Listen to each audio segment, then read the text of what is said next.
Anthem.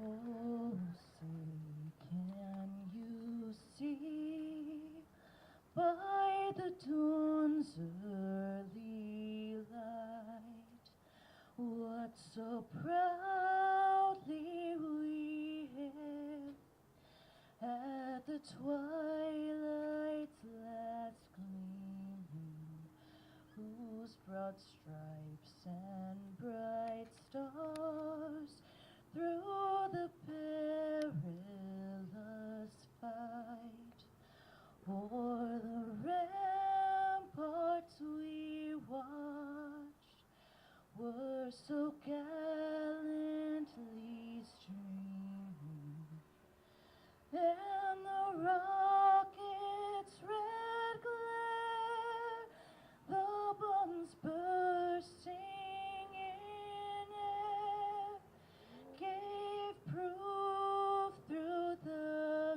night that our flag was still there. Oh, say does that star-spangled banner yet wave o'er the land of the free and the home of the brave.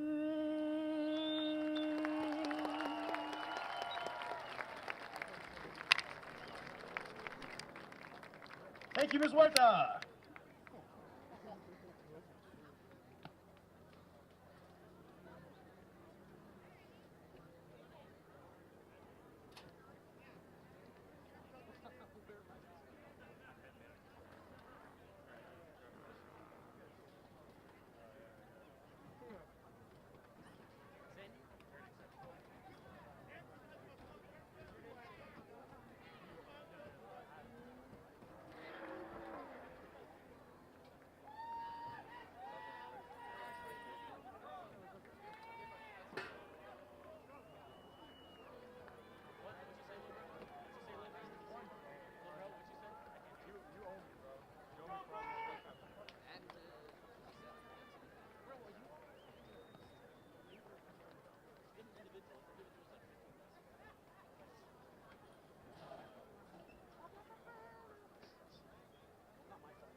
We welcome Mrs. Neal and Principal John Anson tonight, class of 1973, who will be doing the coin flip along with the players.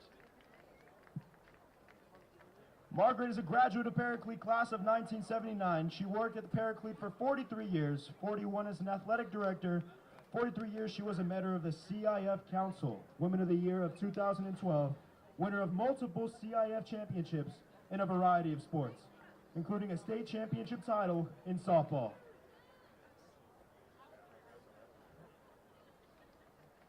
Tonight's officials: back judge Kevin Cherry, line judge Marquise Milner, head linesman John King, umpire Eric Josephson, and referee Doug Martin.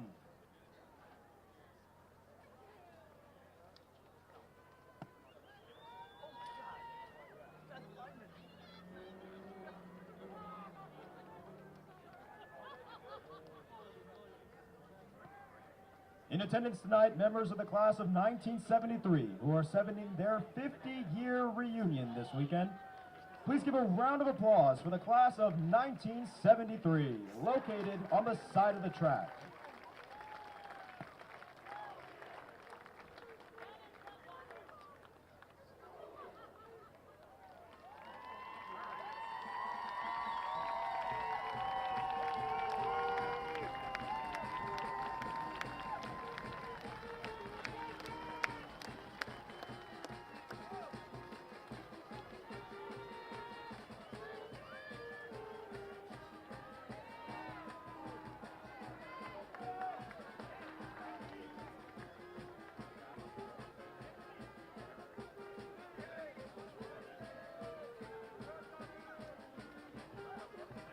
We welcome our guests from the city of Lancaster who are streaming our game tonight via channel L28.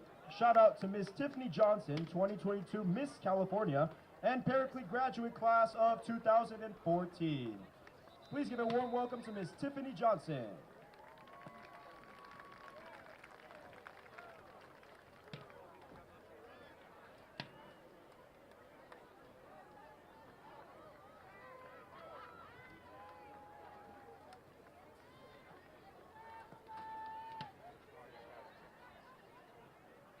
Stand up for kickoff.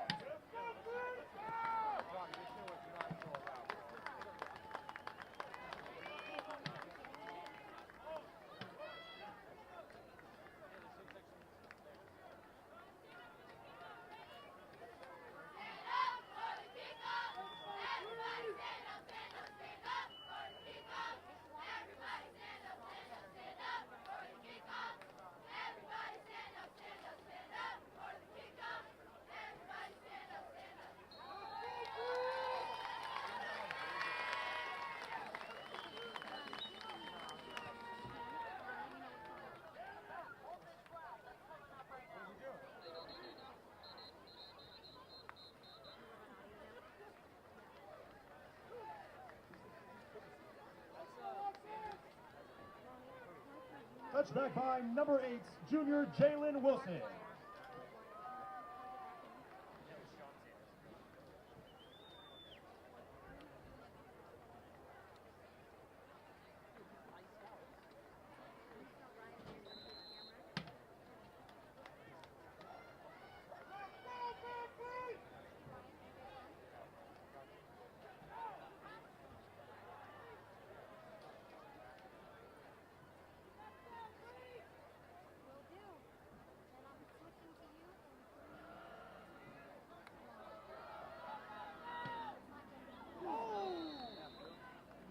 Keep by number 1, Tyler Souls.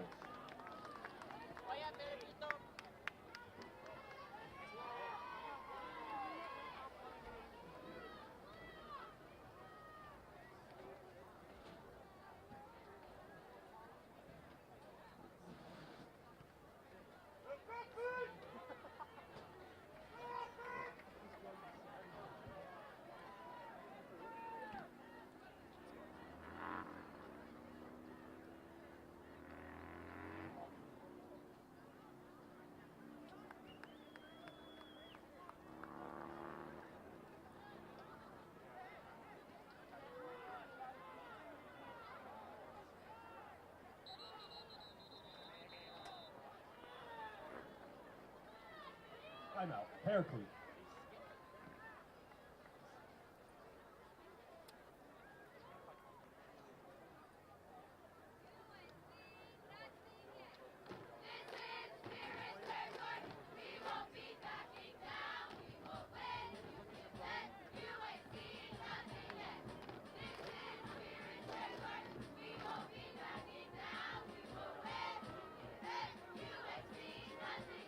Tonight we have the football team with a taco stand. Please support the football team, as well as the baseball boosters who are selling coffee and hot chocolate tonight.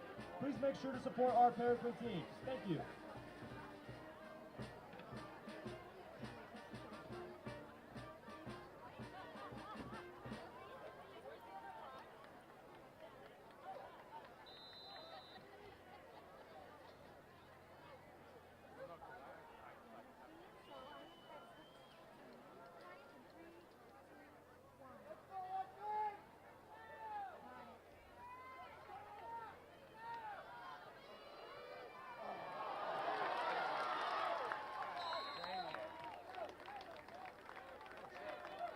Complete number 9, Mr. Burnside.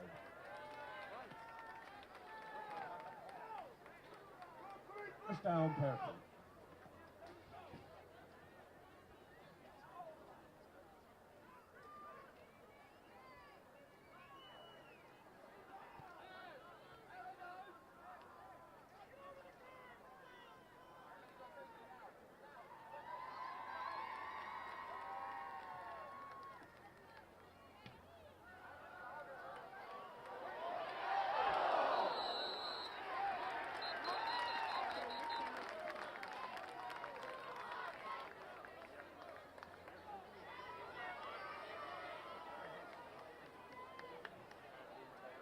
Flag on the play.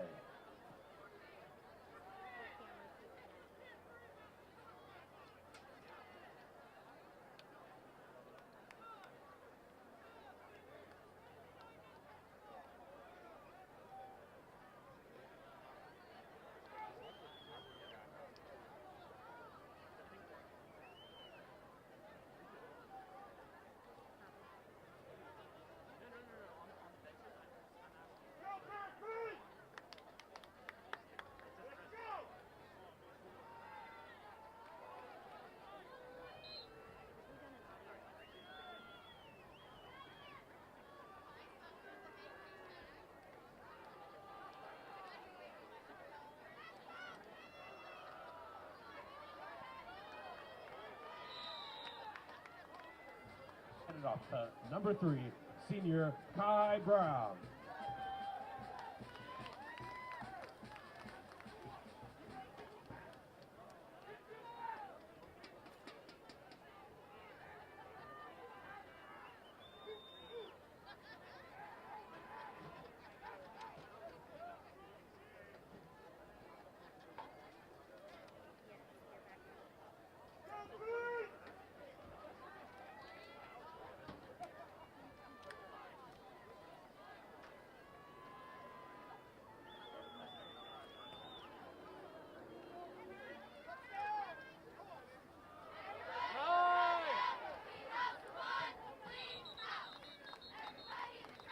Led out of bounds by quarterback number 1, Tyler Soul.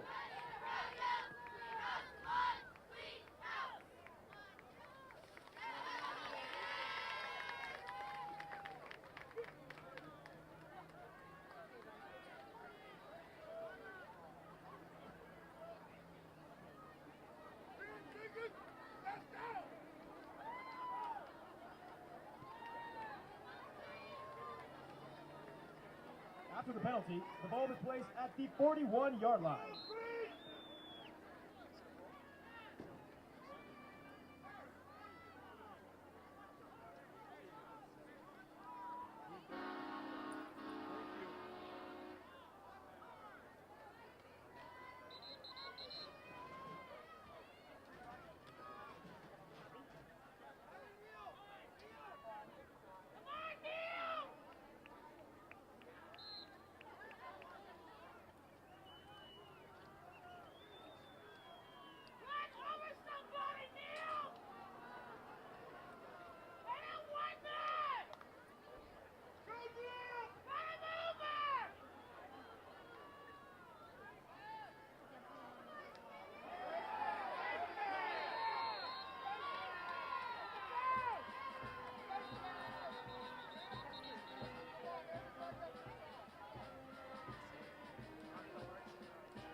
After the penalty, the ball will be placed at the 44-yard line.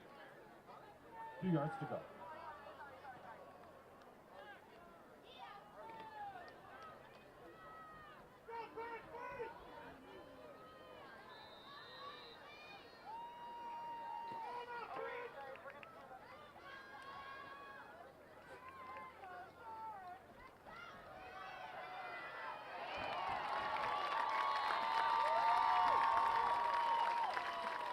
This is complete to number 7, Adrian Jones.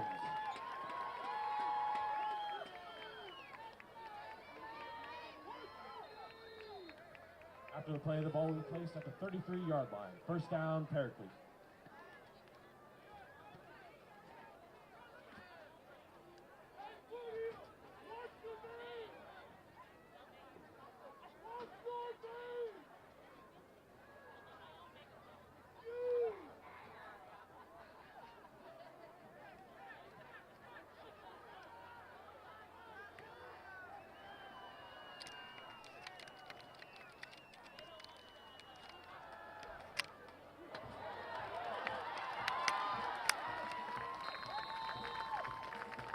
number 3, Takai Brown.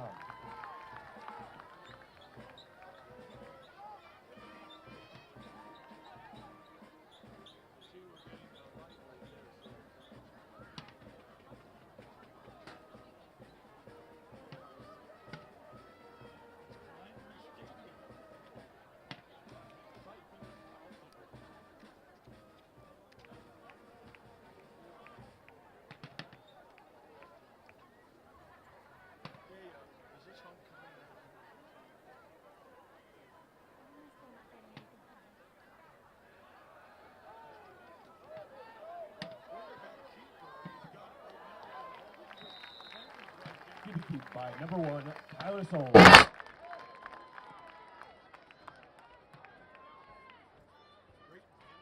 The Spirit, first down.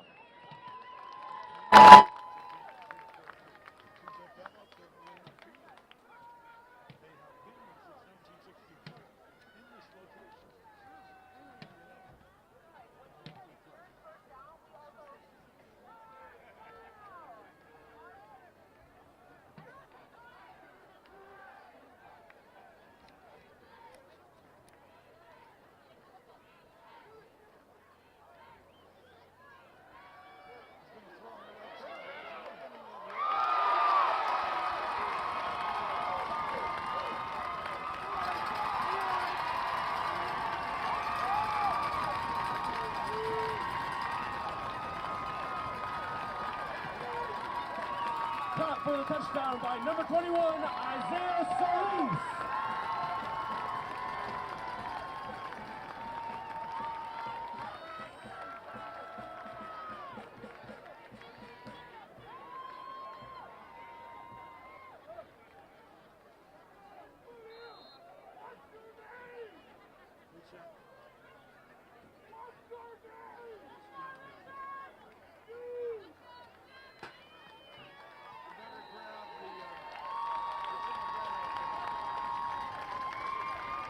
The kick is good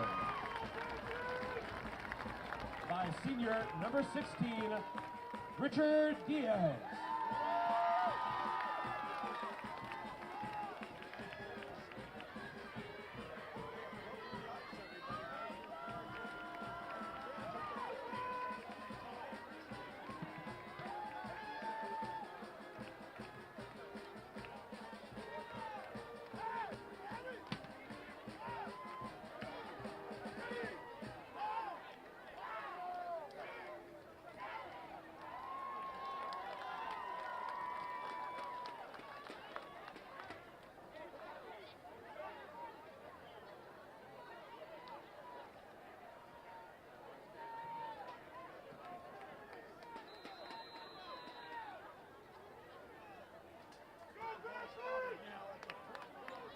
Go Knights!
Brought down by Charles Milner, number 52. We see you, Charles.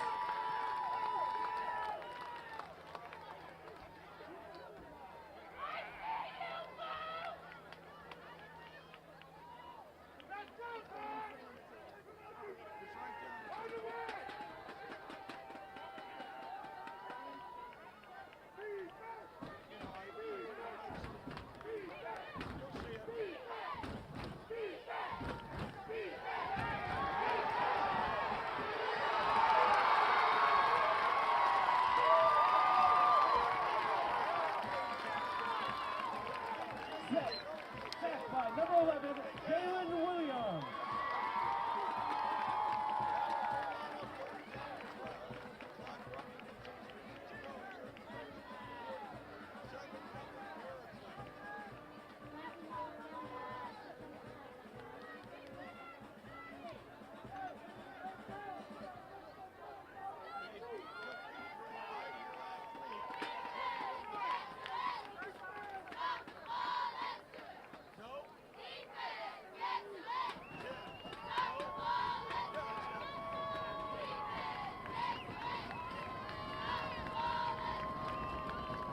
Who's house?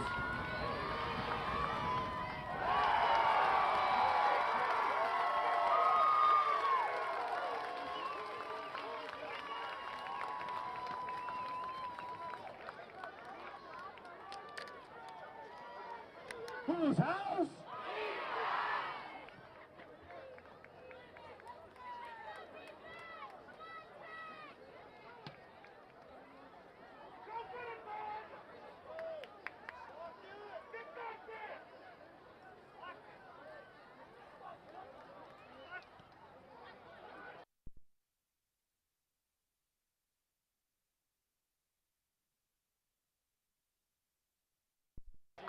Oh yeah, JP!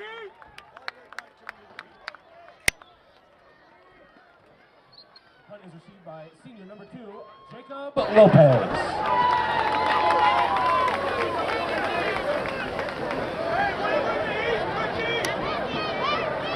The baseball team is hosting a coffee and hot chocolate bar over by the bathrooms.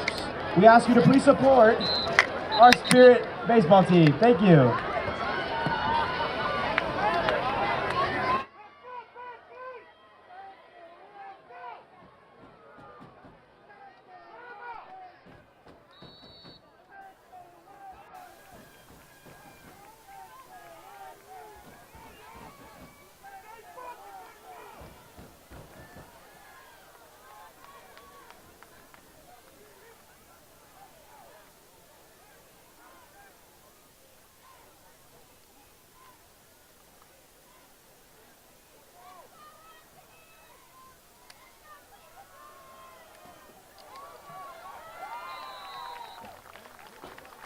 Handoff to number 3, senior Takai Brown.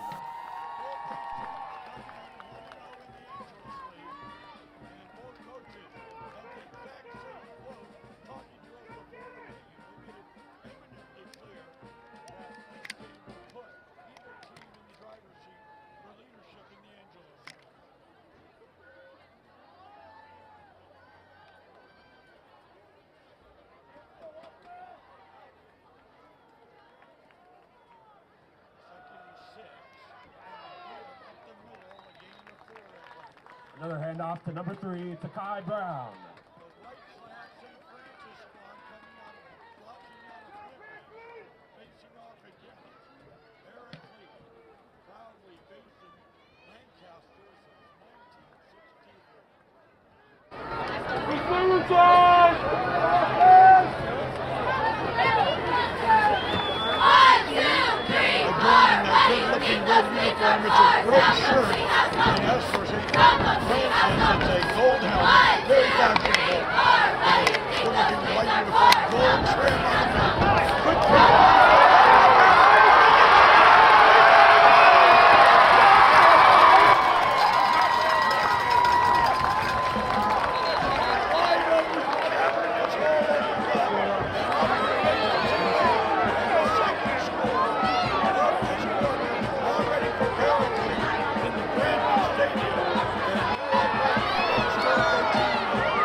This was in line 1 at it, bro.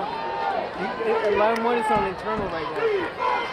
It's on internal. You got to switch that to input 1. I got it.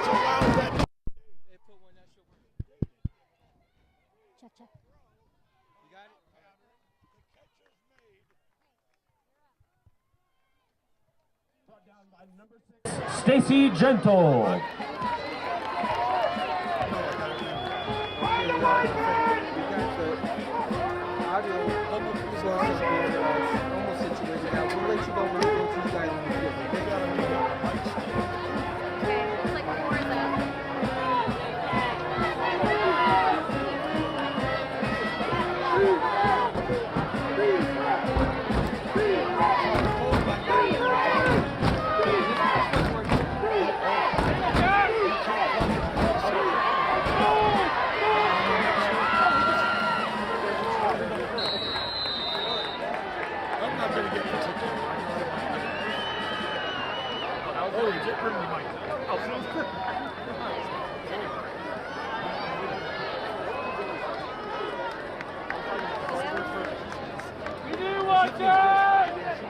Let's go, boys!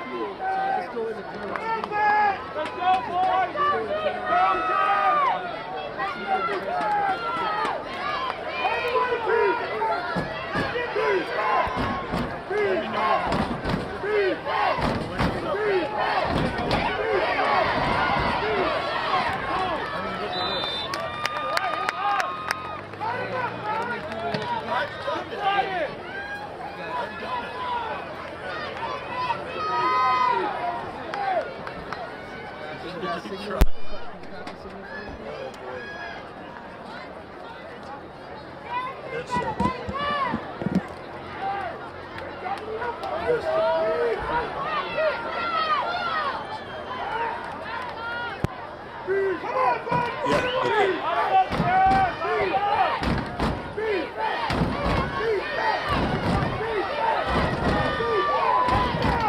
Testing 1, 2, 3. Hi everyone. Live and direct. Here we are.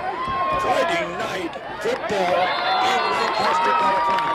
Ronnie Ward with the action, and it's Paraclete taking on St. Francis. Brought down by number 52, Charles Milner. A little bit audio disruption, but the wonderful staff here at L28 just moving around quickly with rapidity, just like the players on the field, to get us on the air. I know we've had a video feed going on, but we're happy to bring you the action. It looks like you can hear my voice. This is Ronnie Ward. Proudly on our broadcast solo bid, bringing you the answer. The action, and by the way, Paraclete leads 7-0. They broke the ice in this ballgame in this brand spanking new stadium, known affectionately as Calandry Stadium. St. Francis has it now. It's 1st and 10 at midfield. Their quarterback goes back, and his name is John Sanders. Sanders holds onto the football. Now he tries to invent on his own. He's on the left side and ultimately finds his way out of bounds. But right now, for the first time in this ball game, at least since we've been able to observe things from our rooftop location, and what a vantage point we have. This is the first time I've seen St. Francis now in Paraclete territory. And just to get you caught up, Paraclete, the home squad, and they're adorned in that red uniform, red helmet, good-looking gray shirt, and of course, St. Francis, the white number, with a very, very attractive gold helmet. 1st and 10, 1:22 to go, by the way, here in the first quarter, as we're doing this literally off the seat of our pants. That's right. And if the fans are here on homecoming night in unison, and the L28 crew is going full bore, then I'm right with you too as well. Here we go. John Sanders, 83 for 121. A passing percentage of over 60%, but he's taken by his own son. He's surrounded by 3. Proud. And I'm talking about Paraclete spirits. The spirit was alive there to bring the quarterback down. Their nom de plume, as you know, I mentioned it, the Paraclete spirits, and then the sobriquet for St. Francis. What else? The Golden Knights. 2 proud schools hailing from a highly competitive Angeles League. Oh, it's tough. St. Paul is in there, so is Crosby. It goes on and on. Man in motion right now from a shotgun. It's a 1st and 9 situation. The handoff left side has the football and pushed out of bounds just short of the first down for the Golden Knights. Clock stops now at 33. Night has fallen here in the high desert. National Weather Service, after, of course, knowing about the October 90-degree temperature today, they said it would get all the way down into the 50s, but it's not there yet.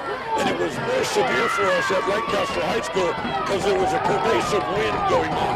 The area breeze tonight in the high desert. 3rd and 4 it is. 33 seconds to go. Again, Paraclete, the 7-0 lead. Sanders, he heaves it. The laser shot is incomplete and almost picked off that time by the secondary of Paraclete. By the way, that score, it was a 12-yard pass play on the part of Paraclete. Tyler Souls to Isaiah Solis. And that's your score in this ball game, 7-0. Now, St. Francis, after enduring a tightening and a very difficult Paraclete defense, is out there now on the 30-yard line. And you fans out there watching, what would you do? I mean, forget the punt, but what a long field goal that would be for a high schooler. They're going to go for it. Tension time. 4th and 4. Sanders steps back, surveys the field, and it's incomplete. Pass is swatted away. The fans tell the story better than I could right Turnover now. on downs. It's a Paraclete ball. Feeling the excitement here. Besides the fact that Calandry Stadium is brand new, brand spanking new, they got a victory here last week against Cathedral, 21-7. Oh, they would dearly love to get another one here at homecoming. And right now, Paraclete will take over 1st and 10 at their own 30-yard line. Quarterback proudly, Tyler Souls. He plays with the heart. He plays with the soul. Tyler Souls. Man in motion from the shotgun. Play action, no. He hands it off appropriately enough to their talented running back. And off to Takai Brown. That's T-A-K-A-I, Takai, last name Brown, who's pulling off 5.5 yards a carry so far this year. He's the 5'9", 165-pound senior from Lancaster. 3 seconds, 2 seconds, 1, and there you have it. A swiftly moving first quarter because we didn't get on the air until a few minutes ago, but we're primed and ready to go, I'm telling you. For 60 years, Paraclete has been the only Catholic high school in the Antelope Valley. Today, we have a thriving student body population of 570 students. To remain vital to completing today's world, we face a challenge to renovate our athletic field property. Please help us to lay the foundation of a once a spirit, always a spirit campaign by leaving your family legacy on a paver on the Student Spirit Walkway. Together, we can pave a way for a successful capital campaign. You and your family can be a part of the Spirit Legacy Walkway by purchasing an 8x8 paver. All who walk the road will recognize your role in building and sustain a legacy of our Paraclete. Limited numbers of pavers will be sold for this area within the athletic complex. So please, etch your family's name or honor a loved one into the history of your alma mater. We welcome a paver support from Friends of Paraclete as well. For more information, please contact Vicki or Janet at the school.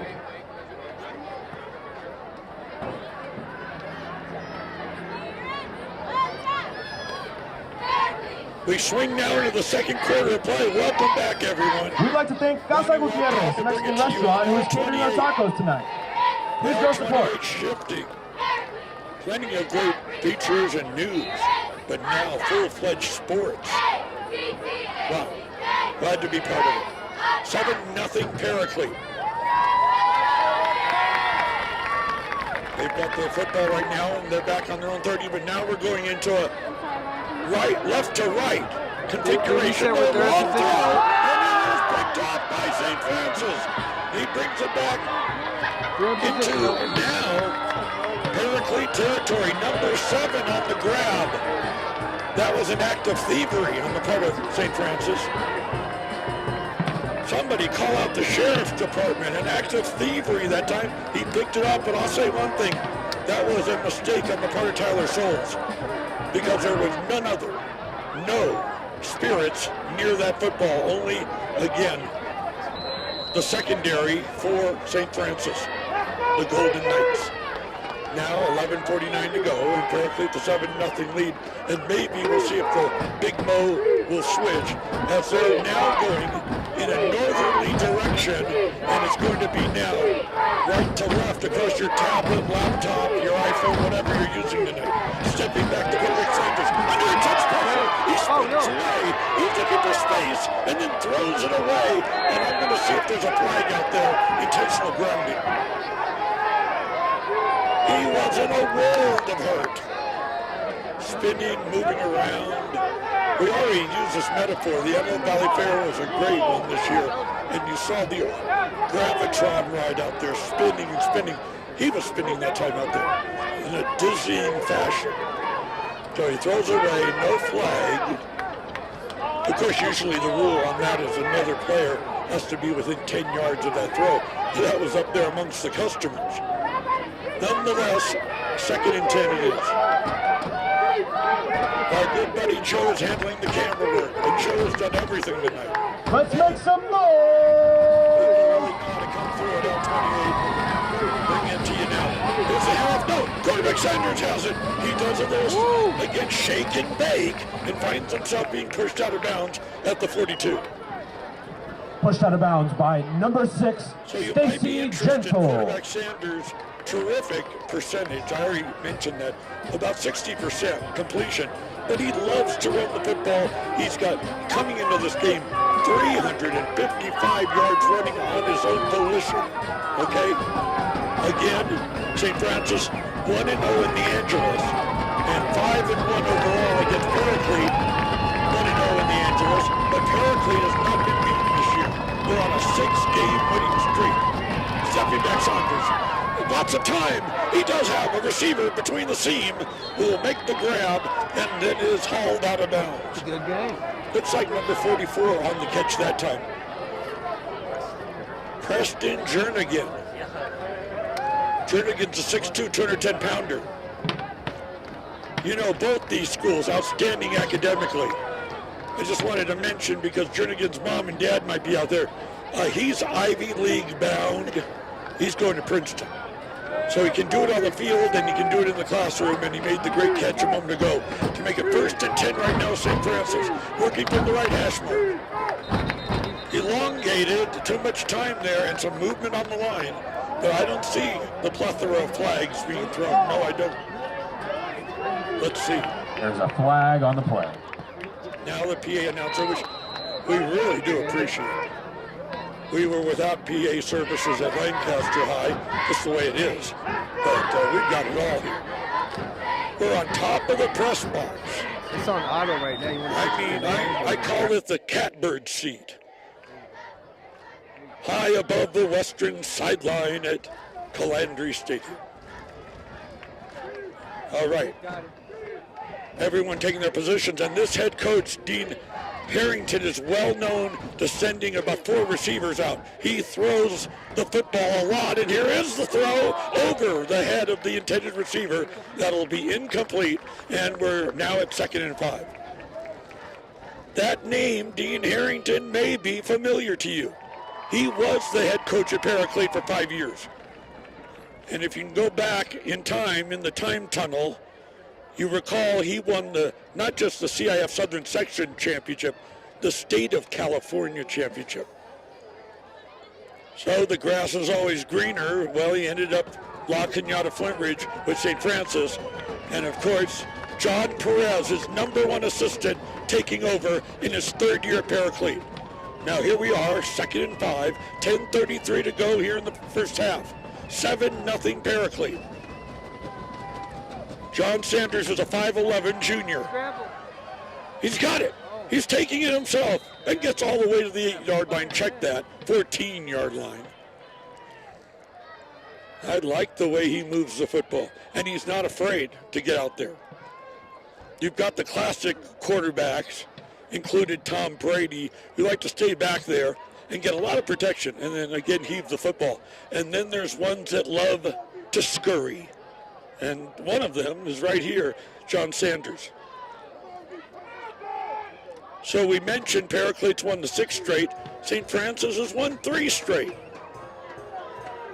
Taking it right now, Sanders And it's pushing forward. A lot of blockers, a lot of bodies.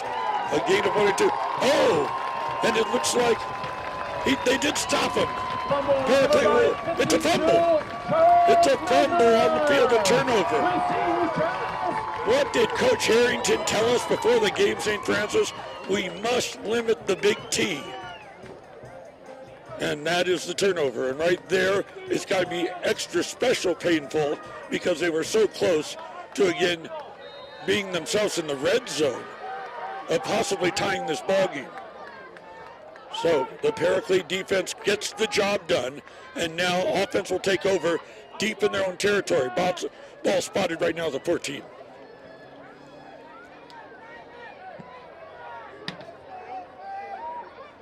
Souls is the quarterback. Here's the give, and the ball carrier's got it. It's a big breakaway. Oh, up to the 30-yard line. That was a breakaway. Sorry, we don't have a statistician, but can I say unofficially that time? He got himself 16, 17 yards, enough for a first down.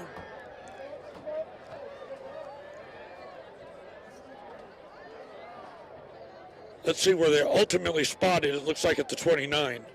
1st and 10. 7-0 Paraclete.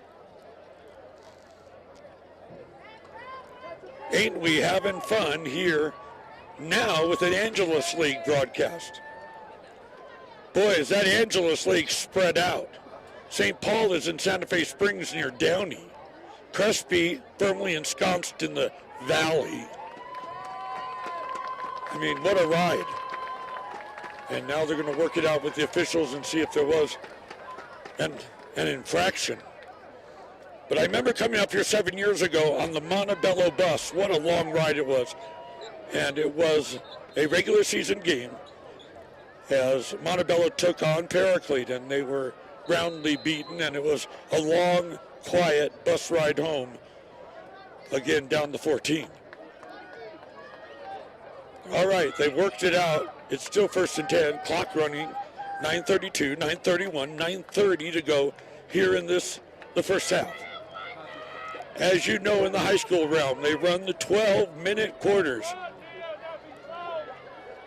Souls barking out signals right now. Has a single back next to him. He wants to hand off to him. He does. He's in trouble. He's going to be caught behind the line of scrimmage with a big loss that time. And right there, St. Francis, their very large-sized defensive line was there to make the stop. Hey, Souls can run the football too. We talked about his counterpart, the nemesis at St. Francis, Sanders, getting a lot of running time as a quarterback. Souls also has 194 yards of rushing this year. In fact, he's got himself 240 total yards, that being last week. Now 7-0 it is, 8:30 to go. And really an important down, 2nd and 13 for the Spirits. Stepping back, looking downfield. He did have some time, and then the laser shot, but nobody near that one. So a mixed-up assignment or something. Fine pass, but nobody there to receive it. That'll bring on a 3rd and 13. Paraclete with the 12-yard pass play earlier in the first quarter on the part of quarterback Souls, hitting Isaiah Solis.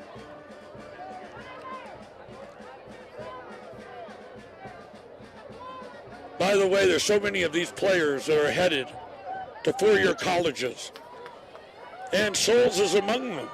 He's gotten an offer from Cheney, Washington, Eastern Washington University. And that's a school in the Big Sky Conference that's really taken a lot of interest because of the Super Bowl MVP Cooper Kupp coming from that part of the country, Eastern Washington. By the way, Cooper will be playing for the Rams this weekend. Everyone's delighted for that. Under pressure, here's the quick throw, and they brought him down. So, again, some openings there, some breakdowns on the part of the offensive line for this, again, Paraclete team, and that allowed St. Francis to hound the quarterback and force a 4th and 13 situation. 8:15 remaining, and the punting unit on the field right now for the Spirits.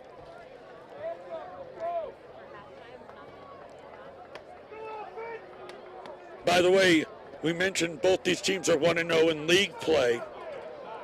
They're tied with the same St. Paul, all leading the Angeles 1-0. Here's the kick. Oh, it takes a decided Paraclete roll. The Spirit was alive that time and got up to the 42.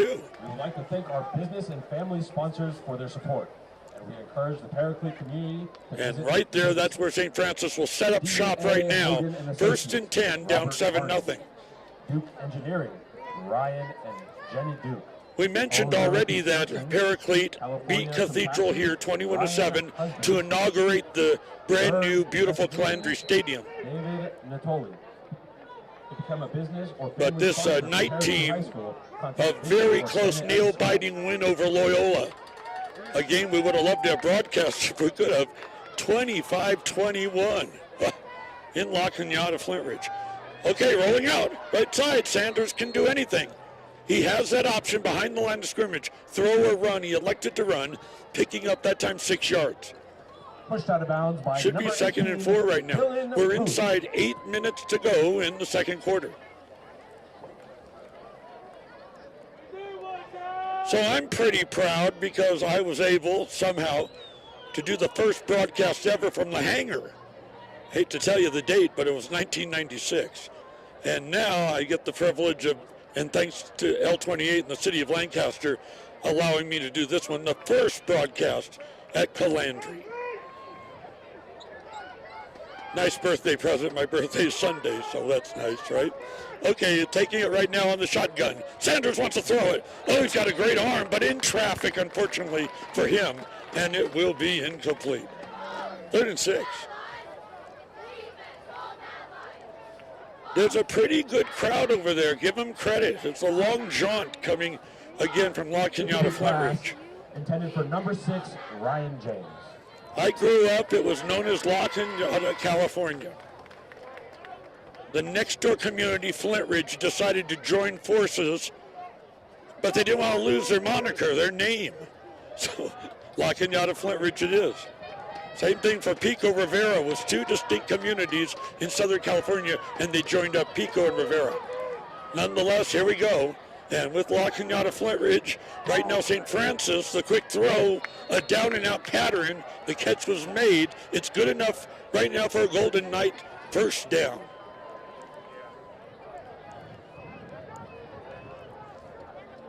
One more thing, it's too dark to see it, but off to the left is a brand spanking new baseball and softball complex that's online, due to open in January. Okay, so now a school that was really without facilities, they seem to be growing in the desert, if you know what I mean. And this is caught behind the line of scrimmage. It was play action, but he held on to it, and the very adept and talented defensive line for Paraclete was in there, and they read it completely. Great job. I believe in there was number 52, Chris Milner. We can see the uniforms a lot better than we did the last couple of weeks. You want to get that contrasting color, and the CIF passed regulations to try to get that contrast. It really helps the broadcasters. Okay, Sanders fakes left, turns right, dumps it off on the right side. There he goes, and will be brought down that time at the 35-yard line. Brought down by number 52, senior Charles Milner. Charles Milner in on the play again, and that was number 7 with the grab. You know, when you don't have blockers in front of you, you've got to invent, make things happen, and he did to get the extra yardage. Not enough for a first down, however, it's 3rd and 1. 6:43 to go, 7-0 Spirits of Paraclete. We know we've got a giant audience out there because this is a great matchup tonight. Glad you're enjoying it here on L28. And look, it was fumbled for a moment, picked up by a Golden Knight, tried to run with it, but they shall not pass. There was nowhere for him to go that time.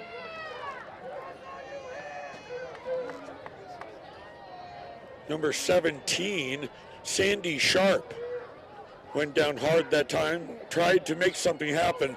Looked like they did get the first down nonetheless. Very strange for this powerhouse St. Francis team to be shut out at this juncture of the ball game. Look at this, Joe. 18 minutes has elapsed, and we haven't heard from St. Francis at all. Nary a peep. This might be it for them. Sanders, the give. The running back's got it. Oh, he made a great move and ultimately worked his way, not for a first down, but past the 25-yard line. It was Sandy Sharp again, looking sharp.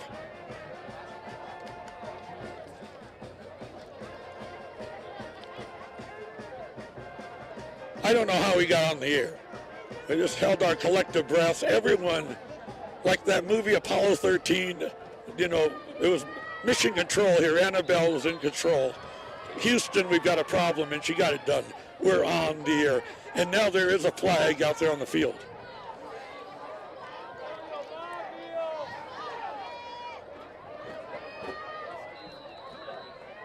And I know somewhere down there, the talented Tiffany Johnson, she's on the field doing something, and we're looking forward to her contributions to this broadcast. I'm sure she's already made them. We were knocked off the air first half of the first quarter, but here we are. Here we are. Now, before we go any further, here they are. It's a whistle on the field. Timeout. We'll take a break. How about it? 5:10 to go in the second quarter, 7-0 Paraclete, and you're watching exclusively a sports broadcast right here on Lancaster's L28. Community to visit the businesses. McMarro Family Restaurants, Hernando, Fran, and Andrew Marroquin. Calandry Farms, Brandon and Nicole Calandry. Gary Little Construction, Mike and Karina Thompson. Desert Industrial Supply, Jordan Goki. Derry Berry and Associates, R. Stevens and Courtney Derryberry. To become a business or family sponsor for Paraclete High School, contact Vicki or Jenna at the school.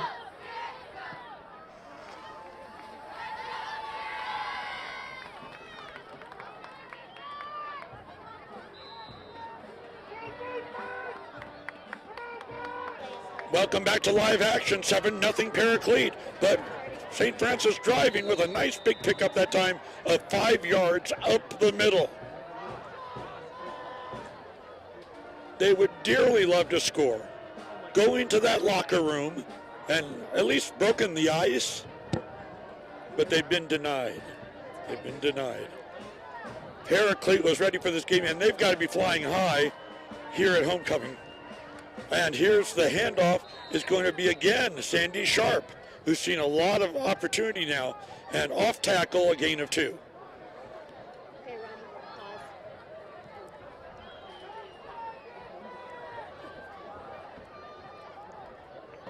Going to you, Ryan, in 3, 2, Lancaster, it's an honor and pleasure to be checking in with you on the side of my Paraclete High School for the homecoming high school. This is a homecoming of many sorts, as the head coach of St. Francis High School used to be the head coach of Paraclete High School. And again, this is an honor, but it's so exciting to see us on a new field. If anything, this brings in more camaraderie for this team. Leading into almost halftime, there's only a little bit under 5 minutes left in the first half. Paraclete High School is leading 7-0. Before the game, I was able to talk to head coach of Paraclete Spirits, John Perez, who said the game plan is to give attention to the quarterback and to not let go of any defensive plays. And they've been able to do such with being able to have a touchdown by Isaiah Solis within the first 10 minutes of the match and being able to have 2 sacks within the first defense on their best game. And checking back into you, Ronnie, this is Tiffany Johnson with Lancaster. Number 52. We see you, Chad.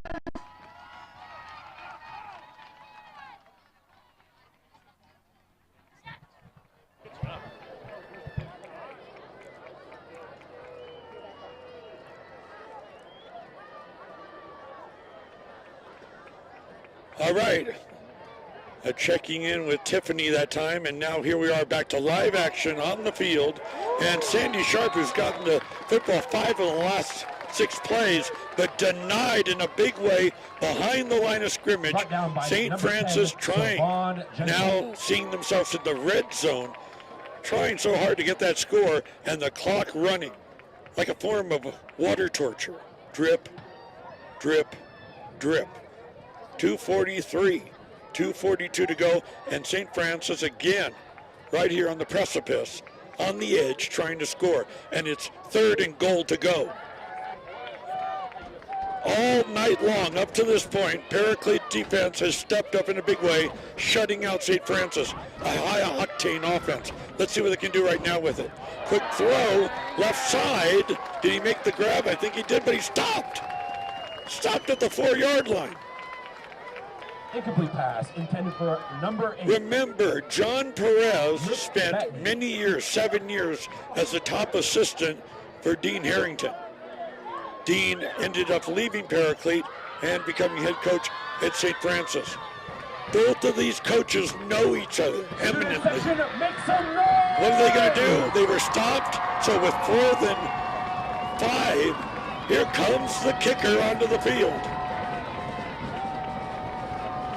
Ball placed at the 10. Oh, he's going to throw it. It's a fake kick. Good throw on the right side, and it is caught or not. It's incomplete.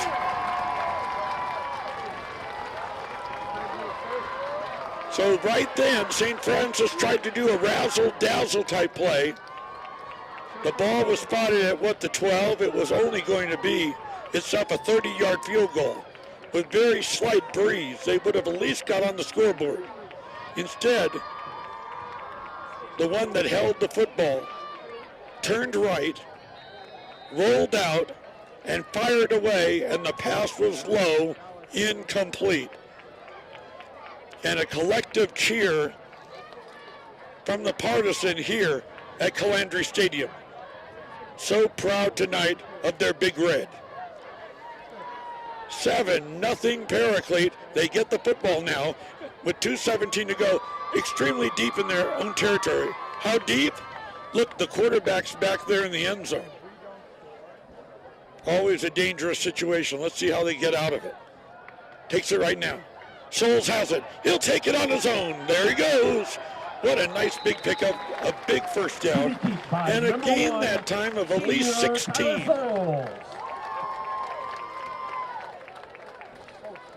We already talked about Souls being looked at by EWU, Eastern Washington University. And why not? Here's a guy that, if he has nowhere to throw it, can run the football just like that. Fast as a rabbit.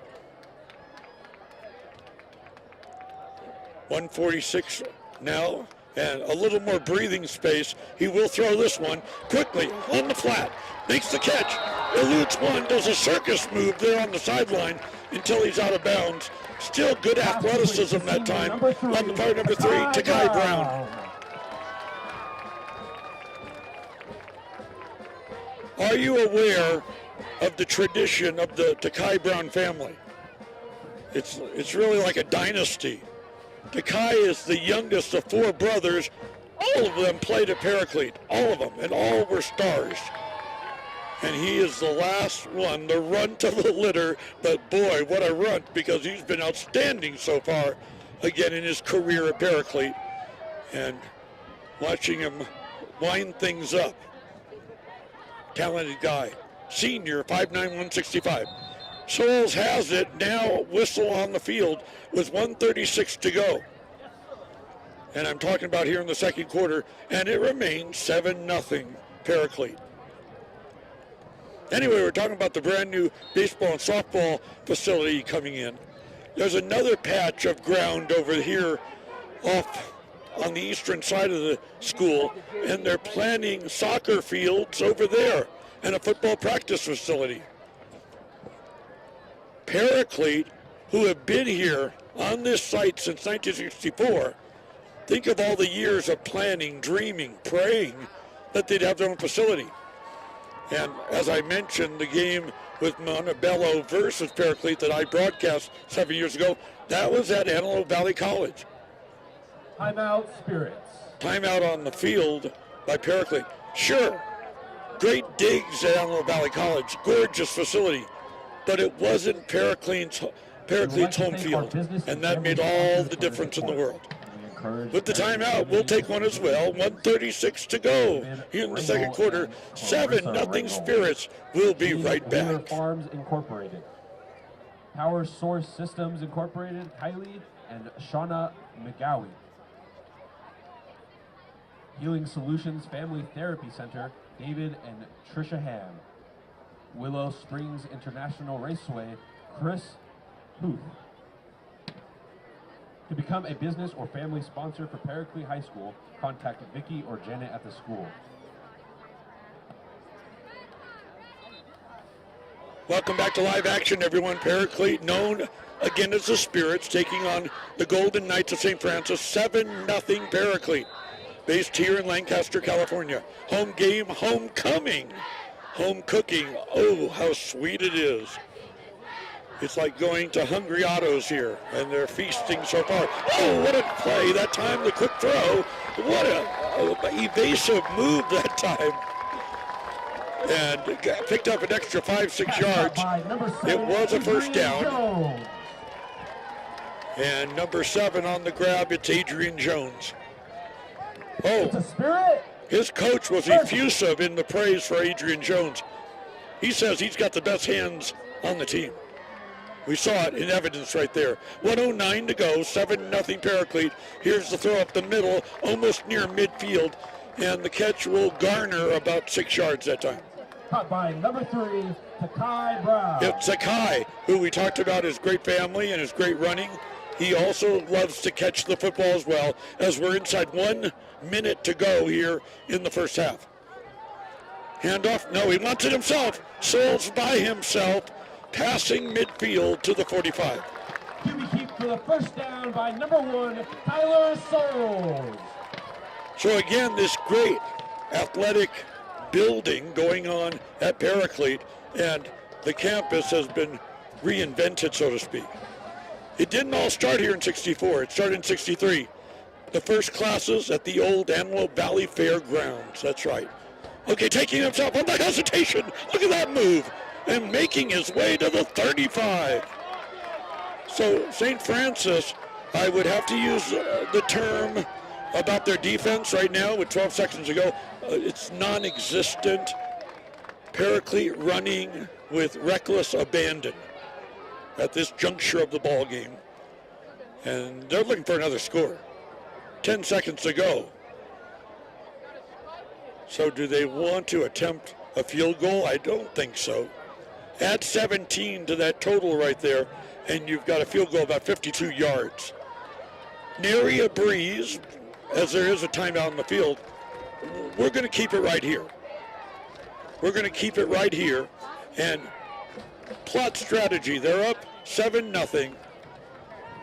St. Francis pride is bruised, no doubt. A team that's known for offensive prowess, juggernaut, so to speak. No doubt has been throttled so far tonight in Lancaster. Oh, they're going to go for it. Oh, hold on, movement on the line.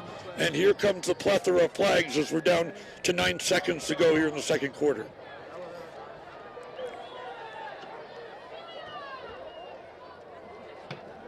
The Paraclete band is ready to go over there. There's a lot of pride. They're on the track. Not only did they get an incredible football stadium, they got this first-class track as well. Whew. Great improvements going on at Paraclete. Going for it now. 7 seconds to go. The throw made out of bounds appropriately enough. We'll stop the clock with 5 seconds to go. Very adept right there was Jalen Wilson, the junior wide receiver. So they want to score. And the idea of the Big Mo, the momentum not switching over St. Francis, because just a few moments ago, they were the ones in the driver's seat with cruise control in the red zone with the possibility of scoring. Yes, they're going to go for the field goal. 32 plus 17. It's a 49-yarder, a hint of a breeze that's coming in. Here's the kick, and no, it's a dying quail. It's awfully short, and that time may have been possibly blocked because one of the Golden Knights is running over the sideline, in a celebratory mood. It looks like he's got the hand on it. And the time has run out here in the second quarter. Very interesting ball game. We thought it would be a plethora of scoring. It turned out to be a dearth of scoring. And there you have it, 7-0 Paraclete.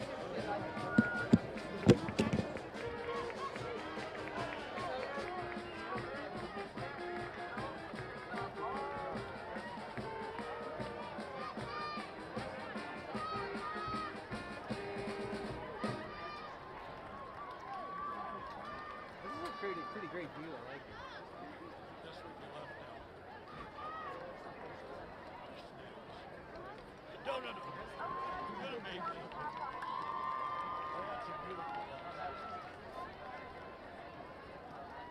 Please give your attention to the 50-yard line for our cheerleaders.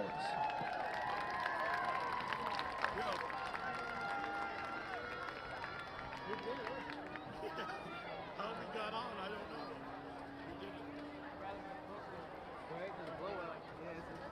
It's not anybody's game. 7-0.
Give it up for your Spirit cheerleaders.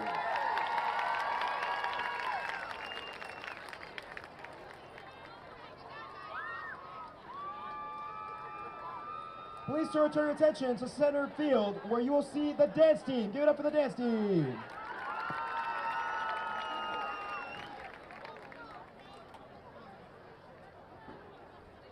How do you zoom out on this one? Oh, from the top here? Okay. Gotcha.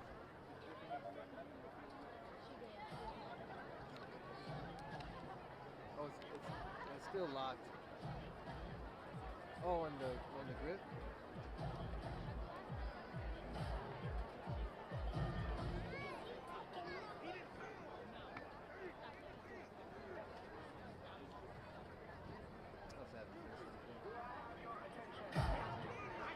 There we go. What's on there?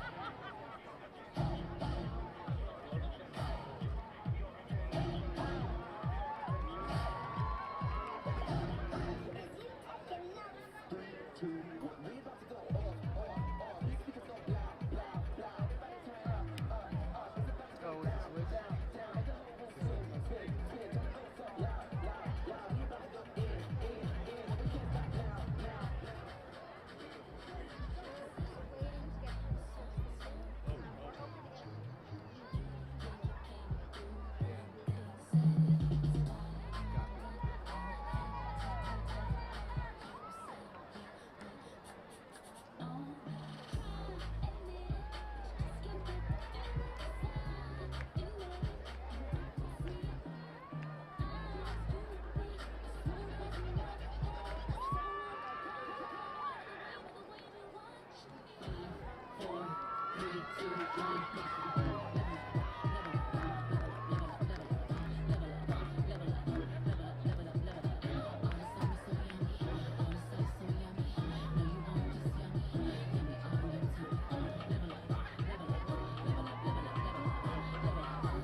Thank you, ladies. Give it up for our Spirit Dance team.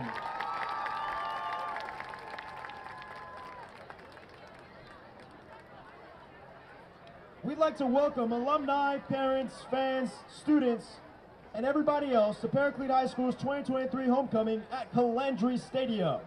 I would like to direct your attention to the track for the presentation of this year's princess and naming of the queen.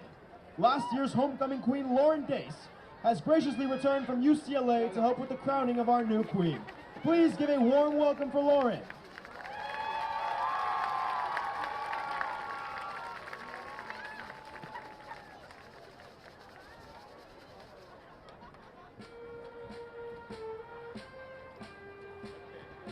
Our first princess is Samantha DeHaro.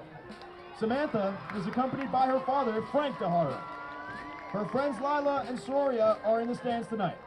Samantha would like to attend Arizona State University and study criminology on her way to a career in law enforcement. Her interests at school include Spanish Club, Mock Trial, Key Club, African American Heritage Club, and many more. Her favorite class this year is AP Statistics with Mr. Miller. Outside of school, she enjoys going to the gym and listening to music when she has the free time. Samantha's favorite quote is, "La vida es como una montaña rusa. Vívela, sé feliz y disfruta de la vida." Give it up for Samantha DeHaro.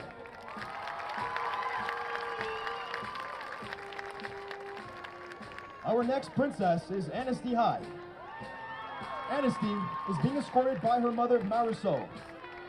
In the stands, she is supported by her grandmother and grandfather, brothers, dad, and cousins, along with lots of other friends and family.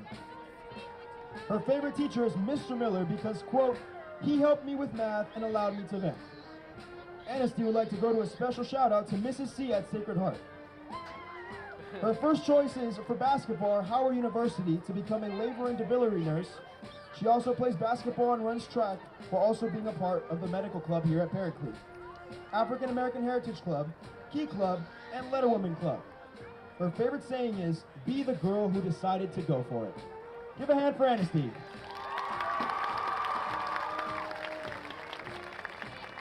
Camila Jimenez is our next princess.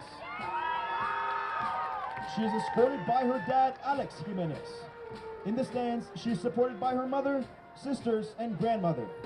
In her spare time away from school, Camila enjoys to go to concerts and to Disneyland, but traveling with her family is her most favorite. In the car with the windows down and the music blaring ranks in the top of leisure activities for her. She hopes to attend college in New York, Hawaii, or Florida, but hasn't solidified her exact degree yet. Camila plays volleyball and soccer, and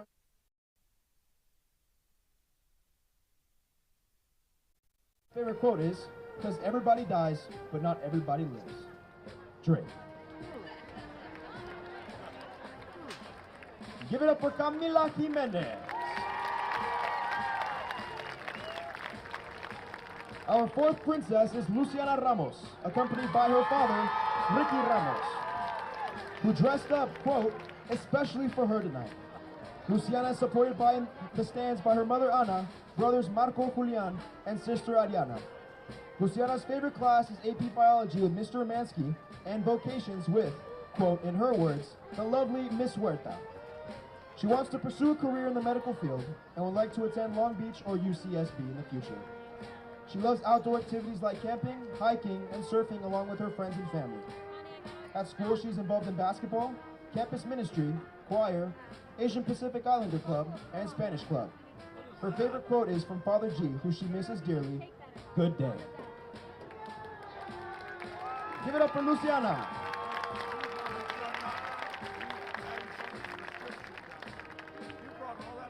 And last, but certainly not least, our Princess Sofia Vasquez. Sofia is accompanied by her father, Ramon Vasquez.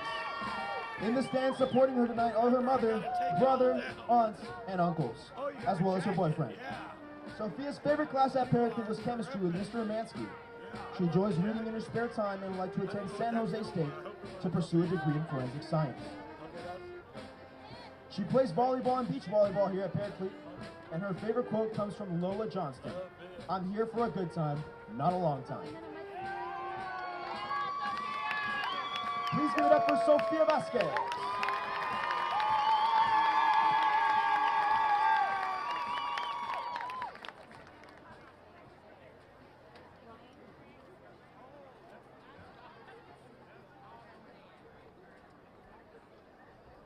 Nice. Good shot. Beautiful.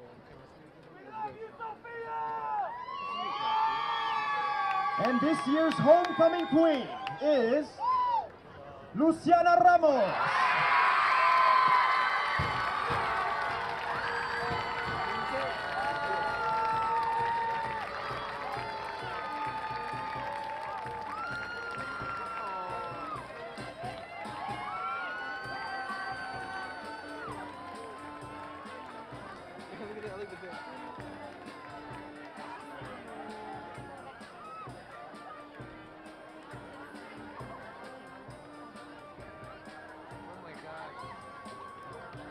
Give it up for Luciana Ramos.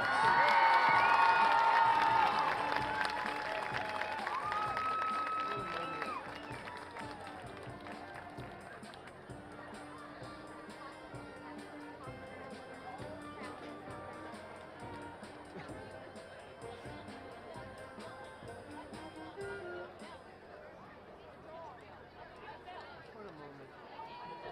Ronnie, any words?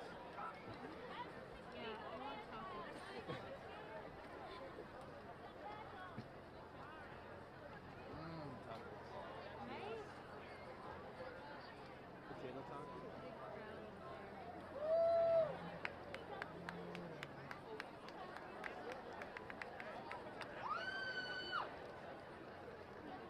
That's the for me right there.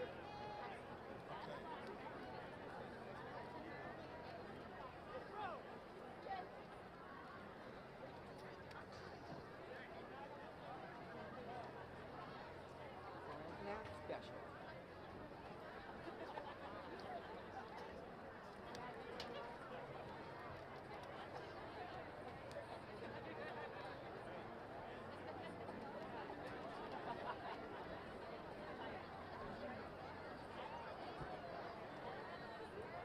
The field is really nice.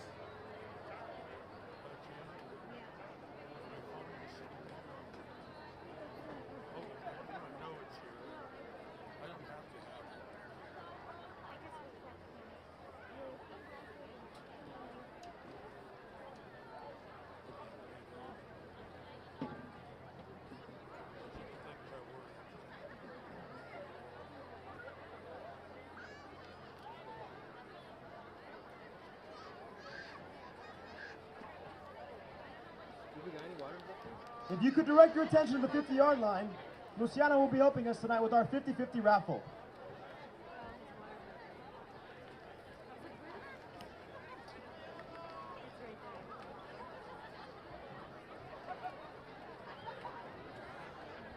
The number is 966077.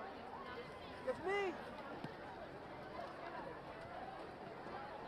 If anybody has that number, please come down to the field to claim your prize. Come down. 966077. Once again, that is 966077. Come on down.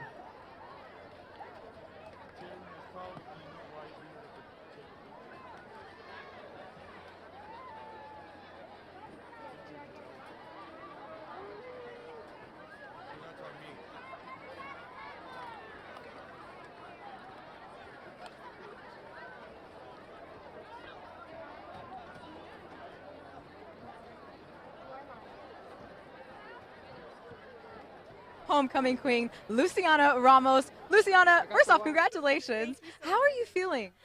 Honestly, I'm pretty shocked. I had no idea that this was going to happen. I was grateful enough to even get on the court. So this is like such an accomplishment for me. I'm very happy to have gotten this.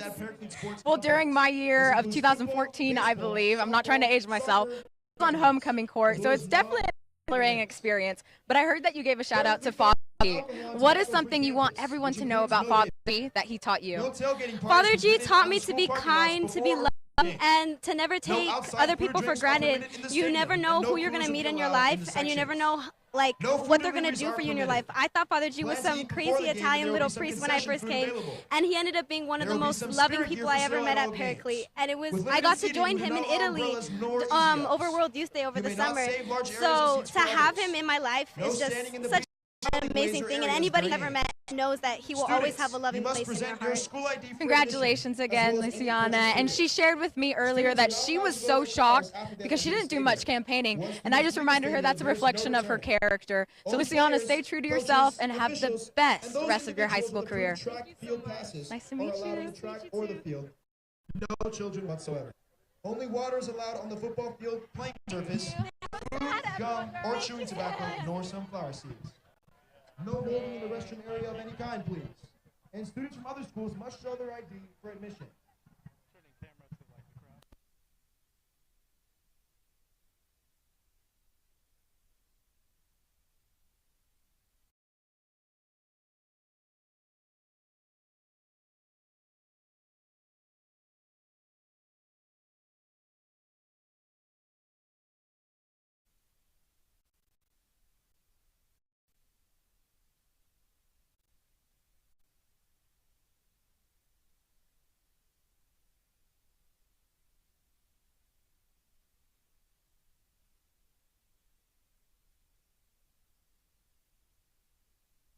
And Stacy Bradley. Palaskas Realty, Thomas Palaskas. Active Air Specialist, Jeremy Villegas. To become a business or family sponsor for Paraclete High School, contact Vicky or Janet at the school.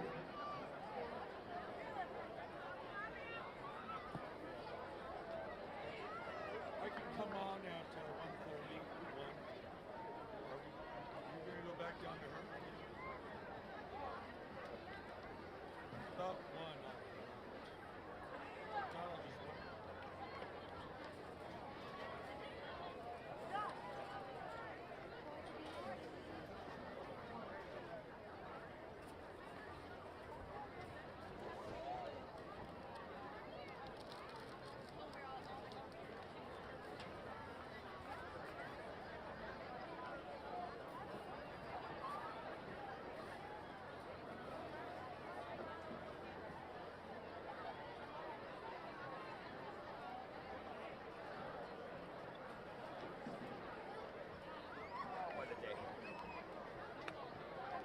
This could be anybody's game.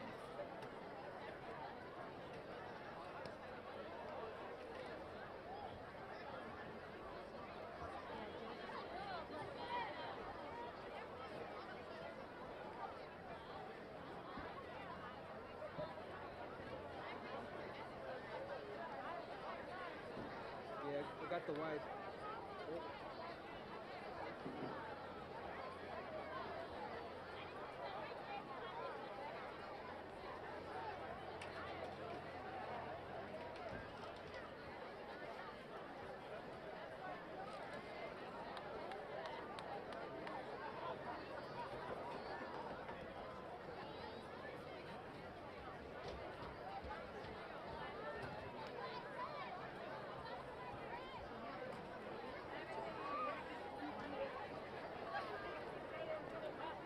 Of the homecoming game between Paraclete Spirits and St. Francis, I really just wanted to highlight how special it will be on this brand new field for Paraclete. When I was reminiscing with Principal Anson, he's been principal for a little bit over 20 years. We talked about how they're going to game plan these 22 acres that they're working on. Right now they have a varsity football field, but they're processing and ending the varsity and junior varsity baseball and softball fields, considering some swimming pools might be indoor or outdoor, and are built now. Guess coaches of Paraclete High School. I'm going to send it back up to you guys. Reminder before we jump into the second half. Hey, what's coach? Can I ask you a question?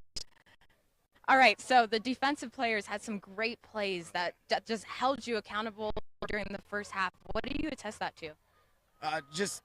I think as a defensive staff, they've always got them ready. They've always got, you know, the other team's tendencies, and it's paid off. We've got some good athletes, and we've got to hold it together for one more half.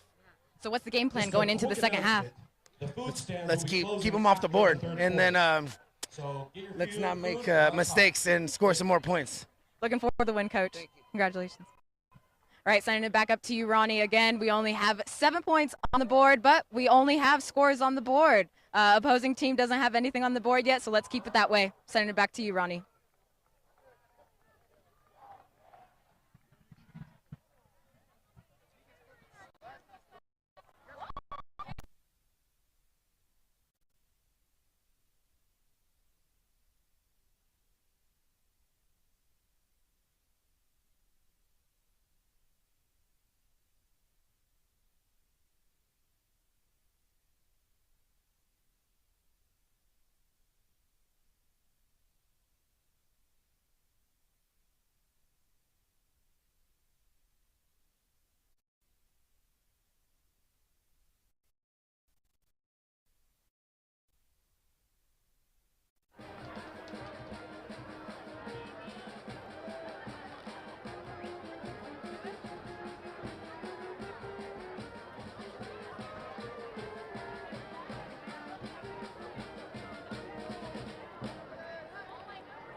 If you are interested in being a part of our Spirit Legacy Walkway, please make sure to contact Vicki or Janet at the school. Thank you.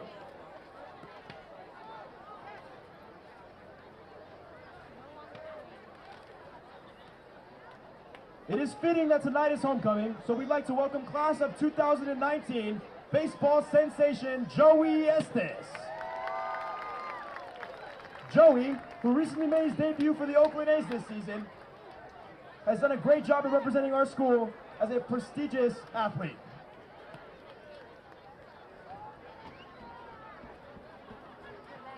Thank you for stopping by tonight, Joey.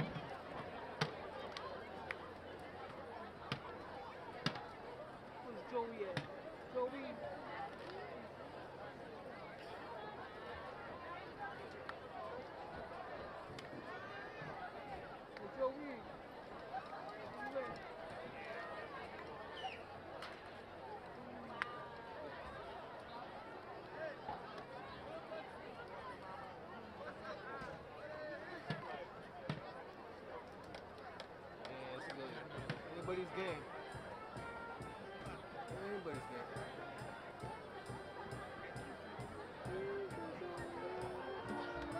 The baseball team will be selling coffee and hot chocolate tonight. Alongside them, there will be tacos and other refreshments. Please support our spirit vendors. Thank you.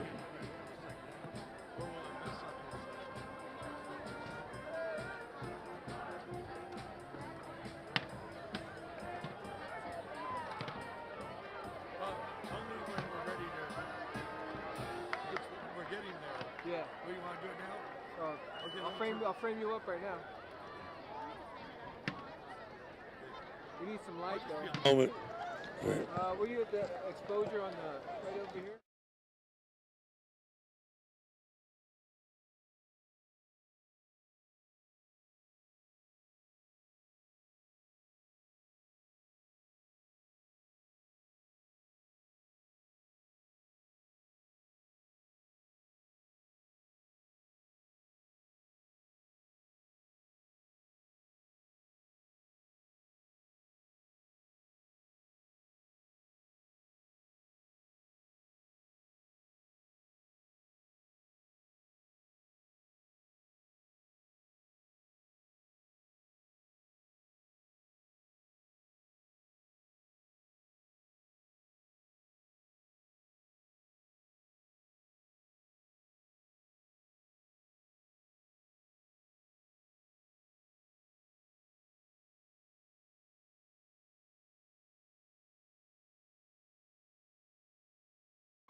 And welcome back, everyone, here at the brand spanking new Calandri Stadium in Lancaster, California, at Paraclete High School. Paraclete and St. Francis, what a matchup. Both these teams 1-0 in Angeles League play. For the matchup tonight, now Paraclete leading 7-0, and we got the kickoff. We're ready to go. So glad you're with us on the network, and great job, Tiffany Johnson there on the sideline. She's a Paraclete graduate, and she's loving her homecoming as well. So here's the kickoff. We're ready to go. Isaac Fajardo. And with the red-clad squad right now from of course, Paraclete High School here in Lancaster. 7-0 Paraclete leading this ball game. And it's a complete surprise that the high-octane offense of St. Francis was completely throttled and stymied in the first half. See if they can get things started here. 11:52 to go here in the third. After that kickoff, they found themselves now 1st and 10 at their own 32-yard line. Quick throw, an out pattern, right side, a gain of 6 or 7 before he's knocked out of bounds.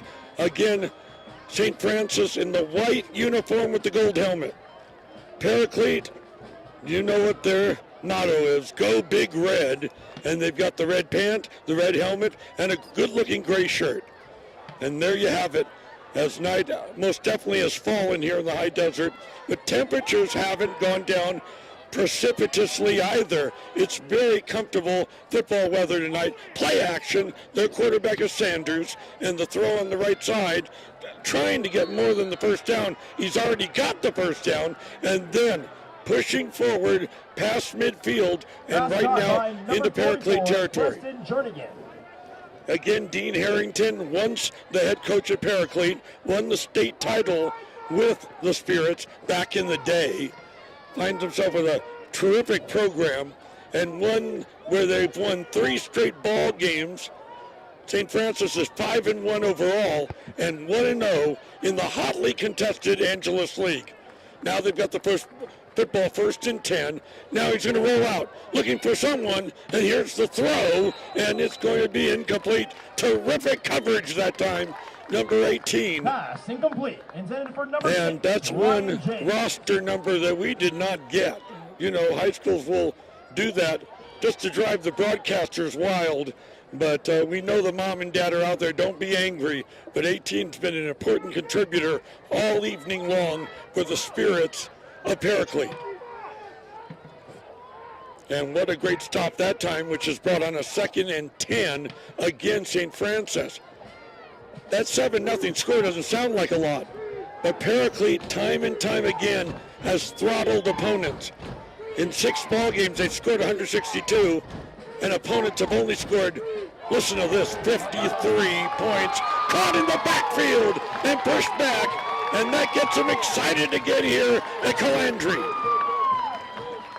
They're already excited from an outstanding halftime festivities. And as we know, Tiffany Johnson, the former Miss California, living in and growing up here in Lancaster, and she's enjoying her homecoming, as we noted a moment ago, because she is a proud graduate of Paraclete. Coming through for us on and with our halftime interviews. 10:04 to go in the third. 7-0 Paraclete. 3rd and 13. The tension is palpable right now if you're a St. Francis fan. Looking downfield, under intense pressure. It's starting to collapse around him. He takes off, and he's caught behind the line of scrimmage. An incredible pursuit, like a cougar going after its prey. And that meant number 23 that time for Paraclete with the stop, Jackson Johnston. a 4th down. Usually the quarterback can get away. And you've got somebody like John Sanders, who's 5'11", 165 pounds, pesky-like runner. No, he was caught from behind. Here's the punting unit on the field. A terrific punt. Look at that one. That goes up in the ionosphere and comes right down to Paraclete. He runs around right side, tries to turn left, and is brought down around the 38. And right there, quarterback Tyler Souls will set up shop with his terrific 79 for 131 passing so far in 2023. Coming in this game, he's got a remarkable 1,246 yards passing, 12 touchdowns, and here's the best part, a 100 rating. And here's a number we love at L28. He's 3.5 GPA. Not bad at all. Play action, he wants it. He's going to sweep around the right side and pushed out of bounds at the 42. Number 1, Tyler Souls. Souls is number 1, and that number is emblematic of his importance to the team. the metaphor, the straw that stirs the drink, can be said for Tyler Souls. 6 foot, 205-pound senior. They've won 6 straight ball games. St. Francis, 3 straight. So somebody's winning streak is going to come to an ignominious end tonight here at Calandri. That's the new name of the stadium, if you're not, again, familiar with that. It just opened last week. You can eat off the stands. It's that brand spanking new, caught, spun around, and then ultimately brought down that time. Pass caught by number 4, freshman. That was Eric number 4. Green. That was John Sanders. Or check that, number 4, Eric Green. I know we have a lot of viewers come in and out of the broadcast, so it sounds like I'm repeating myself, but Eric Green already called by his head coach, John Perez, the best hands on the team. There he had to spin a little bit like a whirling dervish, and he found himself finally brought down. 8:22 to go here in the third. Ronnie Wald, your game broadcaster. Ain't we having fun? High on the catbird seat. High above this, the western sideline. Quarterback Schultz has it. He eludes 1 and 2. Oh, and then he's tripped up from behind. It was oh so very close for Tyler, and he knew it for a big gain. Nonetheless, the talented defensive line for St. Francis was able to grab him by the ankle. That'll bring on a 4th and 6, everybody. And the clock is running at the 7:42 mark of this, the third quarter. St. Francis, the imprimatur, the proviso for them. Will they score? Oh, what a long, laborious ride back to La Cañada Flintridge if they don't. Okay, oh, instead of the punt, he throws the football incomplete. A lot of daring do that time, but they're going to come up empty on that flicka, so to speak. And as a result, right now, great field position bequeathed to the St. Francis team. Look where they're going to wind up. I think that was a questionable play. I don't know what was going on. John Perez, To vote for tonight's think of the player tutelage. game, please head to @Paraclete He spent OTL 7 on years Instagram. under Again, that is Dean Harrington. @Paraclete OTL on Instagram to vote for tonight's Both these player guys game. know each other like an open book. They used to go out and play golf together. They'd go over to Crazy Autos, yeah. Now they find themselves as nemesis. Oh, under pressure. Oh, he drops the football. Fumble attempt. It looks like, yes, Paraclete has recovered it. So everything I just said By about, number 52, everything I just said about a moment ago, that crazy aborted punt attempt that became a pass, it doesn't matter. Because something special is going on tonight, and Paraclete is getting all the breaks. And that was a break I would call at the top of the list.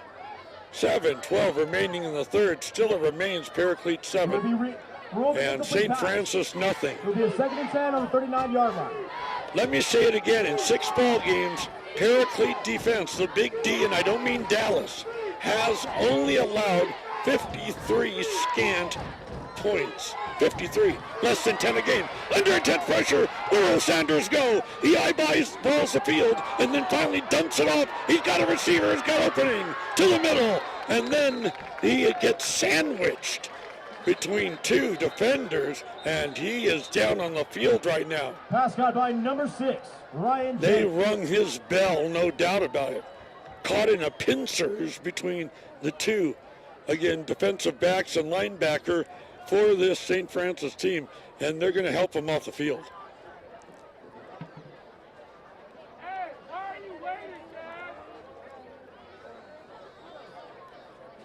You have your set play. It's in the playbook.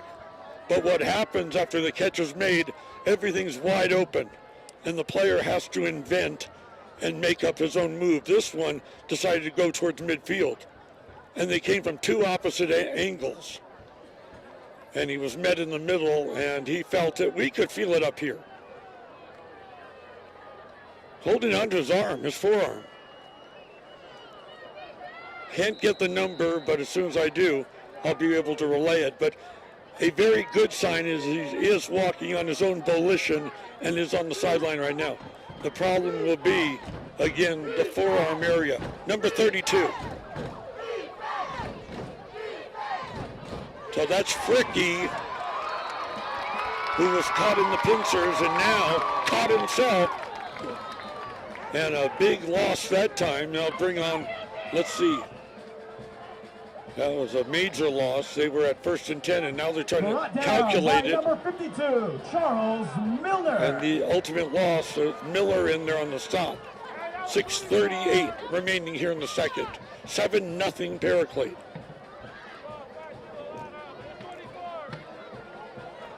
Penalty called right now on Paraclete, so they're going to move the football all the way down to the 15-yard line. Another golden opportunity for St. Francis. Can they come through? Hold that line, y'all.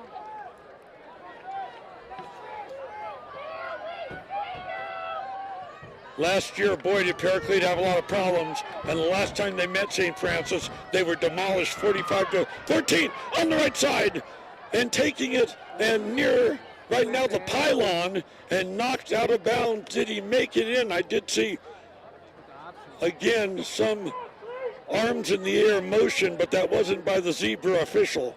Let's see, at least he got to the 1-yard line. Sanders took it by his lonesome to try to make something happen. It would have behooved him to, at the last moment, cut at an angle, because there's no way the defender could backpedal and nail him, and he would have dived in. But he had one spot, the pylon over there, and he tried to get to it. Now it's 1st and goal to go. He's holding on to it. It's a quarterback keeper. He should be in. He is in. So it took 2 1/2 periods. And what's that, 12, 24, 36 minutes of pain for St. Francis to finally break through on the road here against Paraclete. And it's a baseball score of sorts. Paraclete 7 and St. Francis 6. And what are they going to do? Not the 2-point conversion to go ahead. You don't really see in the games we had a lot of kickers involved. In the Angeles League, the kickers are very talented and capable, and they'd rather go for the PAT right now. Some movement on the line, so let's see if they're going to spot the football backwards and if the infraction is on St. Francis. Doesn't look like it.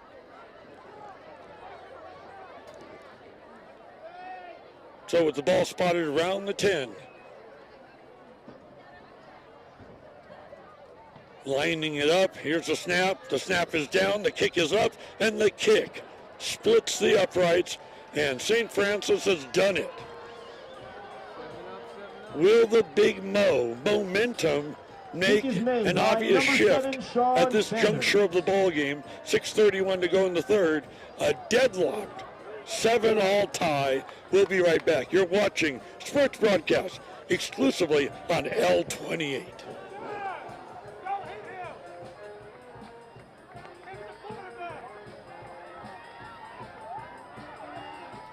We would like to thank our business and family sponsors for their continued support, and we encourage the Paraclete community to visit these businesses. The Jimenez Law Group, Chile Jimenez. Farahi Law Firm, Aiden Burrows. Ruan Mechanical Corporation, Jason and Jennifer Ruan. Adrian and Leticia Carlos. If you'd like to become a business or family sponsor of Paraclete, please contact Vicky or Jenny at the school.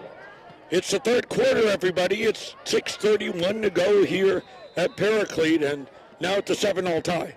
Paraclete scoring early in the first quarter on a pass play, and now answering back a quarterback keeper on the part of John Sanders deadlocks this game.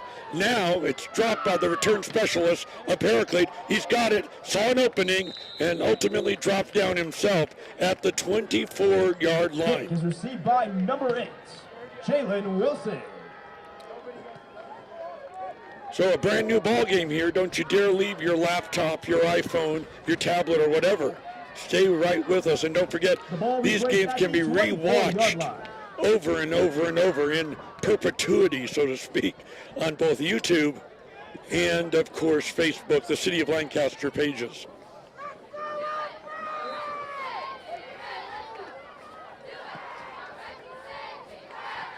You can hear the crowd. They're very vocal, vociferous, so to speak, very involved in this ballgame. As we start things off one more time here with Tyler Souls. Tyler wants it. He wants a quick throw. He does have a reception, but he doesn't get back to the line of scrimmage. So they get a completion, but a double-edged sword, it ends up being a loss.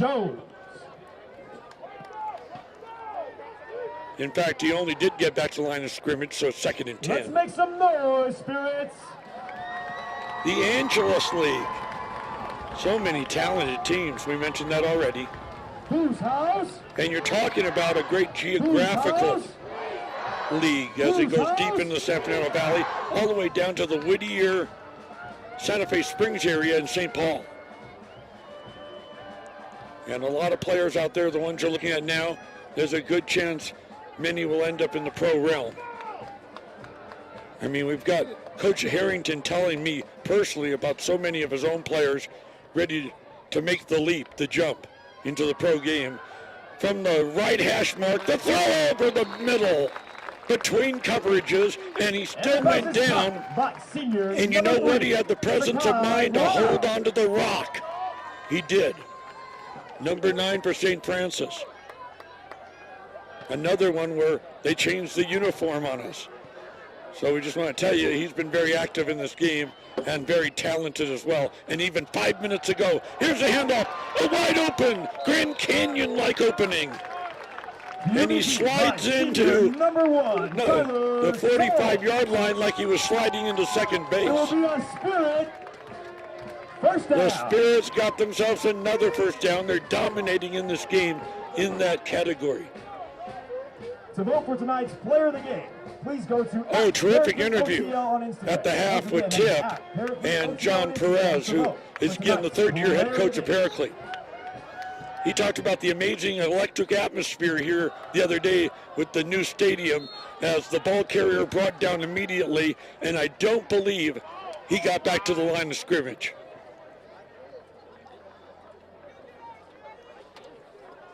Coach Perez telling me before the game the new traditions that will start here at Paraclete, a school that's been around, again, 60 years, waiting and waiting and waiting to finally get an on-campus football facility. They've had the property back here. They had the dream. The dream has been fulfilled. And the new traditions, Coach Perez said, for these players, it'll be just fantastic. Now, he wants to throw it. Souls does have a receiver who gets past midfield on the grab. Number 7, Adrian Jones. Number 7, Adrian Jones. He also acts as a talented safety on the team, the sophomore. Adrian will be around a couple more years. 3rd and 3. 3:43 to go. And a deadlock. 7-all tie.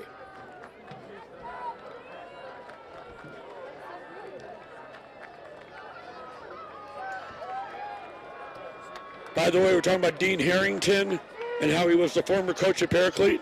Before that, 10 years cutting his teeth at Alamany. The guy knows the game. Opening! He knows the game. And another big opening that he takes advantage of in a big way. And I'm talking about Tyler Souls, the quarterback. What a tremendous option having a guy that can throw the ball, and then also he can call an audible of his own and just take off. We have right now Golden Knight on the field. There's a couple of them down. So Tyler Souls is not the biggest guy in the world, but these two may have run into each other, those two big bodies, because Tyler isn't a lot to take down. No telling. So they're being attended to. While we have this chance, we'll break as well. Hope they're all right. 3:37 to go. 7-7 tie. St. Francis and Paraclete will be right back.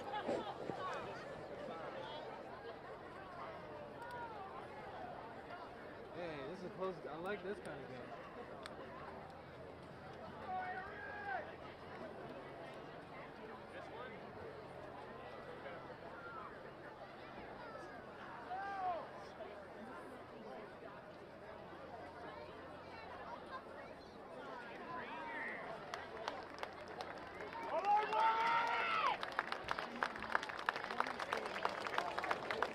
Both players up on their own volition, fortunately, and plaudits coming for the opposing players from the good folks here at Paraclete.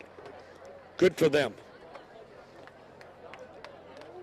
A little more problematic for number 35. 56 was able and is walking off the field right now. That's Tom DeLucia. But number 35, look at him do the limp. A sprightly limp that time, but he got to the sideline. Good for him, Alex Suarez. 6'2", 230, and hopping like a rabbit right back to the sideline. And at least he's got his sense of and presence of mind there to get back to the sideline, and hope they'll have a good ride home and won't be too injured. One thing I noticed coming in, St. Francis had its own medical trailer. In the high school realm, if you can believe it. Quick throw, right side, the grab is made, takes a couple of turns that time, head fake, shoulder fakes, and brought down, no doubt, that being Eric Green. Freshman number 4. That was not a first down, but it was a pickup of at least 5, with 3:11 remaining here in the third quarter. For tonight's player of the game, please visit at Paraclete. We're on the roof of the press box. That famous song, Up on the Roof. I don't think they were referring to a football roof over a press box. But nobody has a better vantage point than we do right now. And you know our camera being ably, again, run by the talented Joe, you get the same view we're getting. It's spectacular of the brand new field. Quarterback keeper. And that time Souls brought down by a duo of Golden Knights. QB keep by number 1. Anyway, we talked about again the last time these two teams met. St. Francis was the victor last year, 45-14. Boy, did they have a lot of problems at Paraclete last year. They were 1-9 and a woeful 1-4 in the Angeles League. That'll set up a 3rd and 2 on the 32 Not unlike line. the story of Lancaster High School. But unfortunately, Lancaster High School had 13 years of no playoffs. Paraclete just had a down year last year, but boy, did they recover, and recover in a big way. Right now, they're 6-0. Here's the give. He got away from one. Can he get away from another one? A quartet or more of Golden Knights said no more. You get to the 20, and that's it. Number 3. Dragged down over there. Terrific. Takai Brown, who displays the heart of the lion. He just hung in there. A scintillating move. And certainly inspirational, with bodies much bigger around him, and he dragged them along. He's got it again. Off tackle. A gain of 2 that time for Takai. We already talked about Brown being part of a great lineage. 4 brothers, well, his other 3, 4 including Takai, all played at Paraclete. Wow. And all were outstanding students and athletes.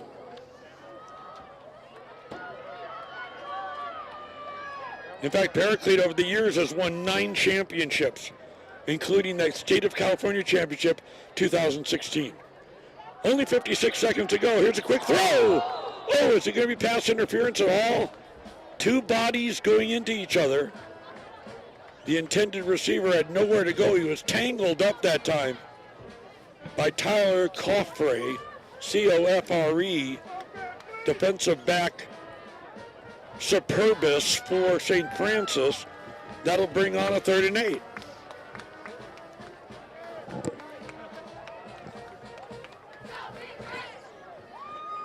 With the ball spotted right now at the 18-yard line of St. Francis. They're looking to try to break the tie. It's 3rd and 8. And ball spotted at the 18. Yep. Not quite in the red zone yet, but certainly threatening.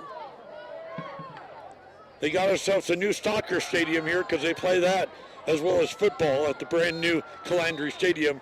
And the gain that time was only 2. Head off to number 3, Takai Brown.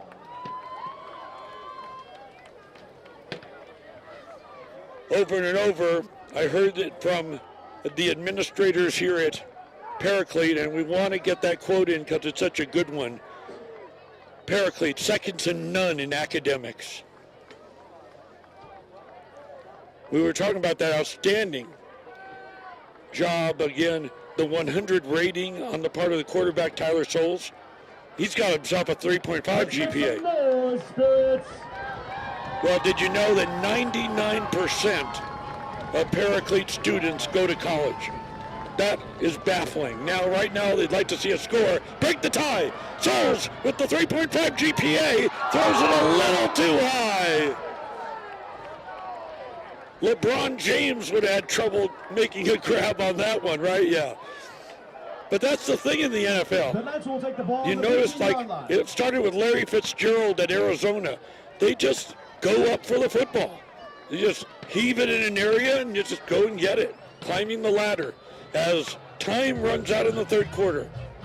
Hey, we're glad you've been with us all the way. Don't you dare take a break now. The exciting fourth quarter coming on in just a moment from Paraclete, and your score, St. Francis 7, Paraclete 7, and you're watching, of course, an exclusive sports broadcast. Where else but L28?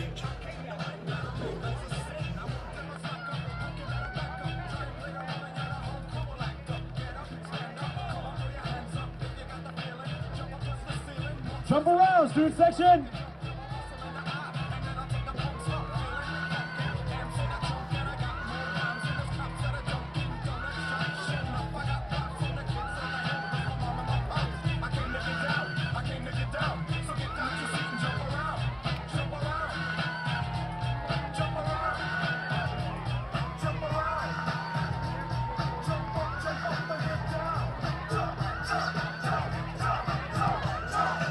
We swing again now into the fourth quarter play.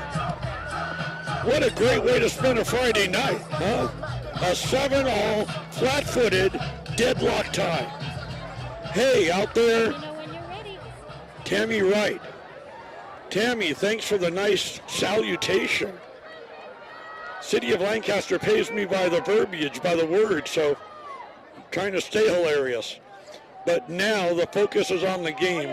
They are deadly serious out there on the field for good reason.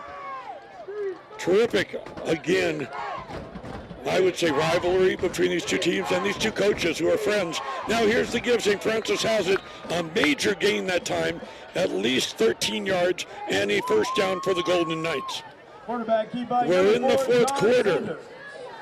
And when we started our historic run of the sports broadcasts on City of Lancaster's public access L28. We started a few weeks ago. We've had one blowout after another. So I've had to do a stand-up routine here, but not in this ball game. The tension is palpable as we head into the fourth quarter, the 7-all tie. 1st and 10 it is. Quarterback Sanders, who's shown himself adept at throwing and running the football, but he hands off to a terrific running back who does a spin in midair there. A circus-like move. Wow. You always hope they're all right and you hold your collective breath because you don't want any injuries. The idea in the old days was stay low to the ground, don't take off like from the tarmac at LAX, but that guy did take off. Number 22, DeAndre Bennett. But let me say this, he didn't just leap in the air to try to prove it. He was low bridge there. He did the spin and recovered beautifully. No chiropractic appointment for him. Now, 2nd and 2. Oh, he doesn't want to run it with 2 yards to go, so he throws the football and gets a completion. The brilliance of the head coach, Dean Harrington, who's been around forever, and that really fooled them because John Perez told me before the ball game, watch out for Dean. Sleight of hand. Brought down by number 18. He's in the Angeles League, the modern incarnation of Penn and Teller. So he does a lot of strange things. And that time, they're going to keep it on the ground. No, he threw the football and got the first down. 10:05 remaining in this one. Ball spotted at the 44. The give, no, he just hold on to it, and that's John Sanders. He's adept in the sleight of hand as well, because up here in our broadcast perch, it looked like it was all the way handed off to the running back.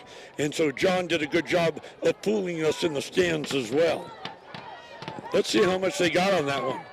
Maybe at least 4, possibly 5. 9:51 remaining. 7 all tie. If you're just joining us around the country, so glad to have you aboard. And this game is everything as advertised. But last year, again, between these two teams, a cumulative 60 points was scored, most of them by St. Francis. Not the same here. It's a different kettle of fish in 2023. Only 14, count them, 14 points on the scoreboard here at the 9:30 mark of the ballgame. Handoff. No! Sanders again, fooling all of us, and gets a big gain. He went down hard, his knees possibly just short of that pylon over there on the far sideline, emblematic of the first down. Let's see if he did get it. Nope. 1 lonely yard short. Well, got a lot of time to get it now. 2nd and 1. He wants to take it by himself. And look at his blockers pushing forward. As obviously St. Francis has had some bad breaks in this game, but they've been undaunted, hanging in there against a terrific defense. And now they just decided to do student body right down the middle, baby. Everyone push forward. There's nothing technical about that. A guy that passed away sadly the other day who exemplified old-time football just in its most raw manner, Dick Butkus. And that's what we saw, that kind of play a moment ago, as we have a timeout on the field. 8:33 to go in this one. 7 all tie. Just what the doctor ordered. We'll be right back. We would like to thank our business and family sponsors for their support, and we encourage the Paraclete community to visit these businesses. California Furniture Department, Leonard Extra, AV Collision Repairs, Jesse Elizondo, Jersey Mike Subs, Jack and Jeremy Violonte, One Time Real Estate, Yusuf Nassim, Active Air Specialist, Jeremy Villegas. To become a business and family sponsor for Paraclete High School, contact Vicky or Janet at the school.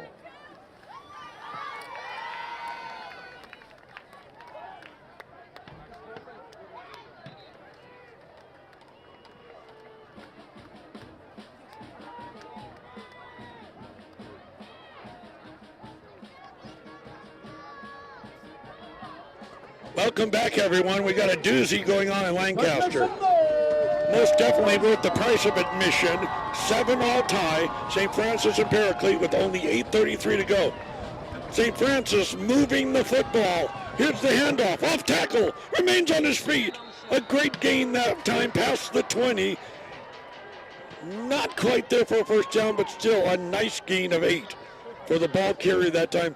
And I'm going to say, no doubt, their number one guy that handles the football, we haven't seen him participate much tonight, is John Calmette. Almost 500 yards rushing this year. They've let Sanders do it, the heavy lifting. He's got it now, 2nd and 1. All the way up right now to the Paraclete 19-yard line. Going and pushing forward again, the old-fashioned game at work. Nothing technical about it. Just pushing forward.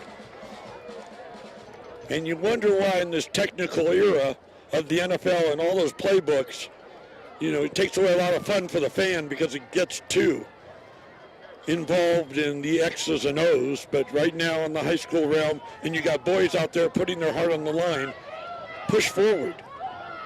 With the ball all the way almost into the red zone at the 10. 7:26 to go, trying to break the tie. It's going to be Calmette up the middle. Calmette has an opening. Calmette is in.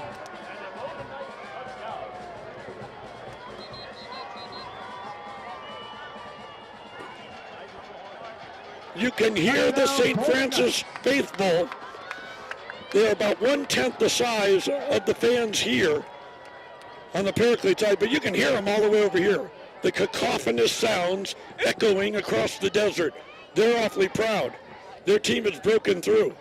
They were down 7-0. Paraclete scored early in this ball game, and it's Paraclete that's gone into a Rip Van Winkle deep sleep stupor. It's St. Francis that's responded, and here's the kick, and the kick is good. 7:20 to go in this one. Breaking the tie, St. Francis High School, La Cañada Flint Ridge, 14. Paraclete from right here in Lancaster, 7. We'll be right back.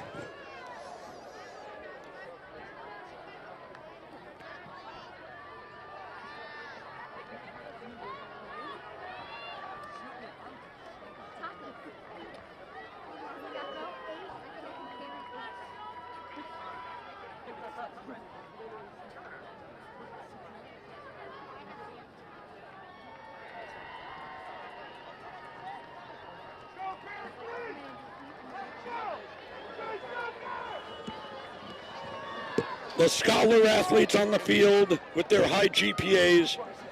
Oh, they've done a pretty fair job for themselves tonight, wouldn't you say, on the field of play? Nice to have all those talents in the classroom and on the field. And right now it's St. Francis, another academically superior institution. Tremendous. Like Paraclete, they're the ones that have the 14-7 lead. But the clock is ticking down to the 7:20 mark. A wobbly kick. Has to go chase after it, the return specialist. He has it. Here comes the swarming St. Francis Knights out of nowhere. Look at all the flags. When a flag is thrown late, it's usually a late hit, and that's a major penalty, and no one wants to see that.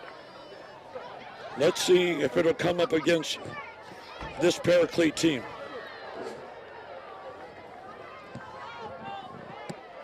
Kickoff received by number 4, freshman Eric Green.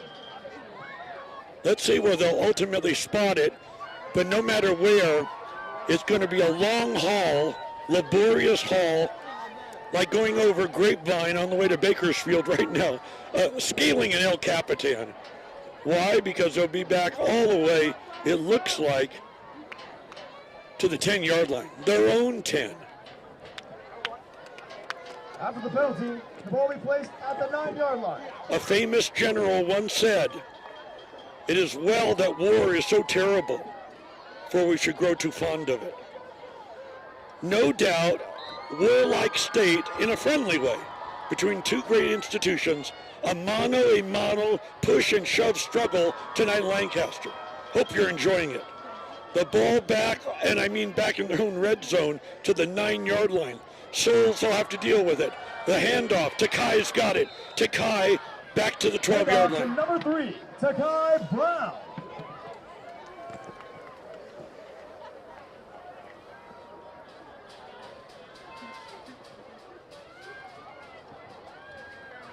Takai has himself the 4 touchdowns this year. And did you know that he has 2 100-yard runs? Whew. So that's always the concern and worry, particularly for St. Francis defense right now. Does he want to go to Takai? He does, but he goes right into the crowd. Like a crowd on the I-405 in Carzilla, there was nowhere for him to go, and maybe a gain of 1 that time. 6:26 to go. 14-7 St. Francis. Paraclete, they've won 6 ball games in a row. They're 6-0. St. Francis has won 3 in a row. They're 5-1. And again, let me re-emphasize this quote. Winner of this game is in the driver's seat for the league championship. Don't you know they both know that awfully well.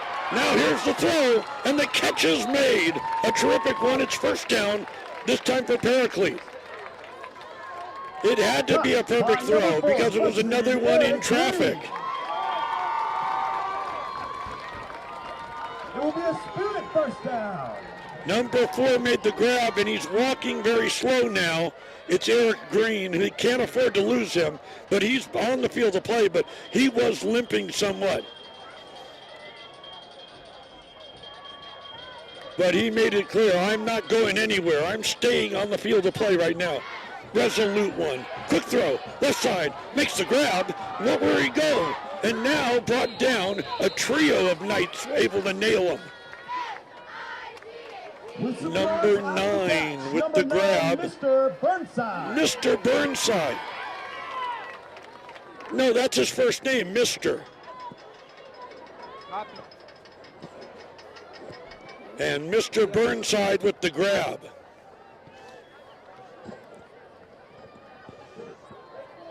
He's also on the basketball team, but he hasn't really seen the light of day in this ball game as the ball is spotted at their own 32-yard line, 2nd and 7, inside 5 minutes to go.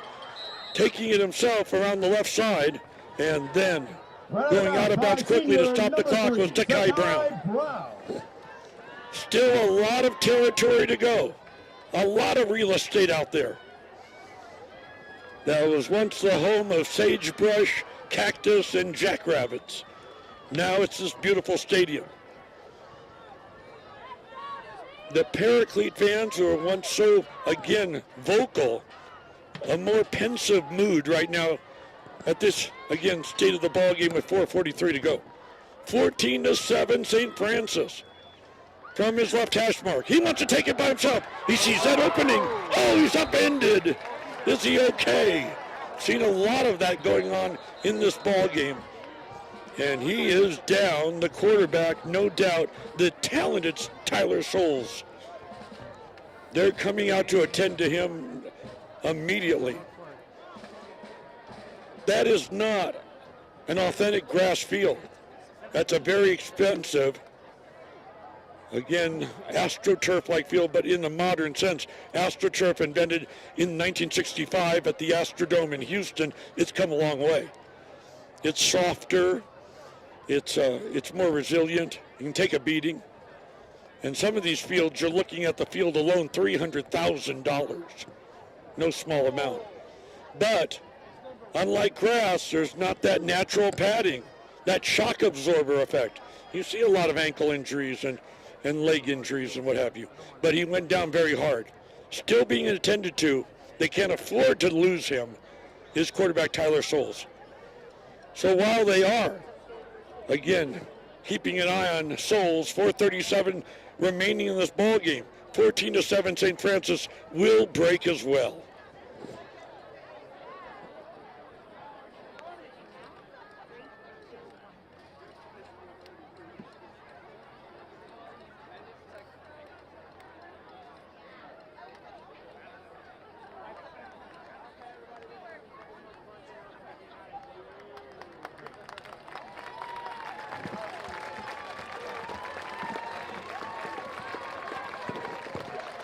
Tyler is up and about.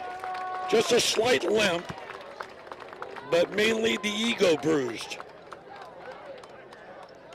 Let's see who will come in again and take over for him.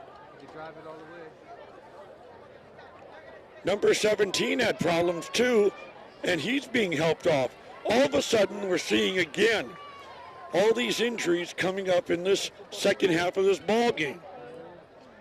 Sandy Sharp, who's been very involved in this ball game for the Knights, now is walking much better.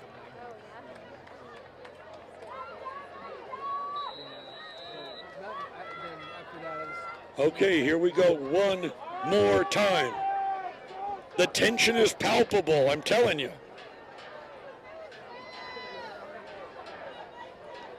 Quarterback takes it. Instead, it's going to be a handoff. Look at that move. He spins around one. He gets past the 40 to the 38. Handoff to senior number 3. That'll end up on our highlight reel that Farron works on and does so diligently and beautifully. That was a great move. The spin, and he stayed, again, a foot and able to get the big yardage. Back to number 3, but this time it's not the same result. Takai Brown, nowhere to go, and being eaten up that time by the Golden Knights. Will set up right now a 2nd and possibly 9. Again, if you're just joining us, St. Francis with the 2 scores after Paraclete scored early in this ballgame.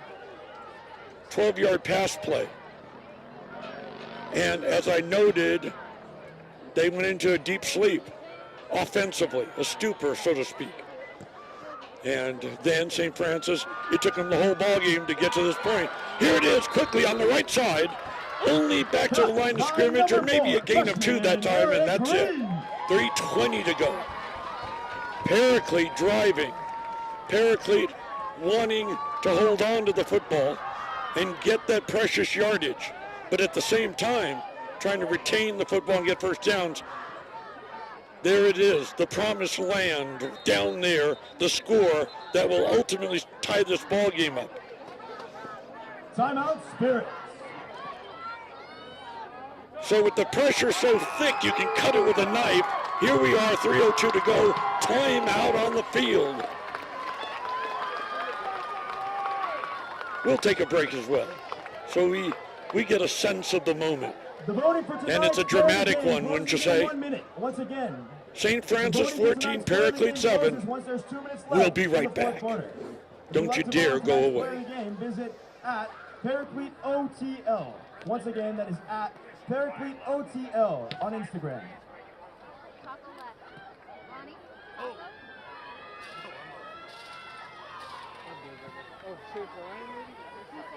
Joe and I have our game face on. We'll be hungry when the Super. That's why I have a burp button right here. Is there any other water? Let's go, Paraclete!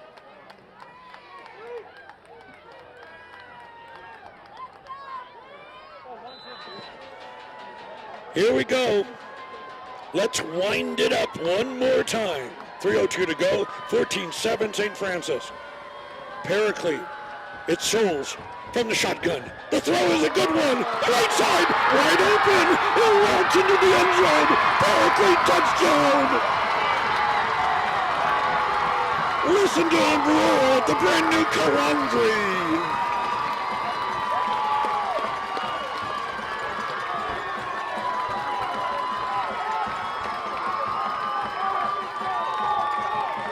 Touchdown, Spirits! Caught and ready by number 18, Dylan Booth! The throw was right on the money, but it took an outstanding job on the part of the receiver to see an opening, and boy, did he take that opening. Here it is. The snap is down, the kick is up, it's good. 2:53 to go, a 14-14 all tie. We'll be right back. What a ball game.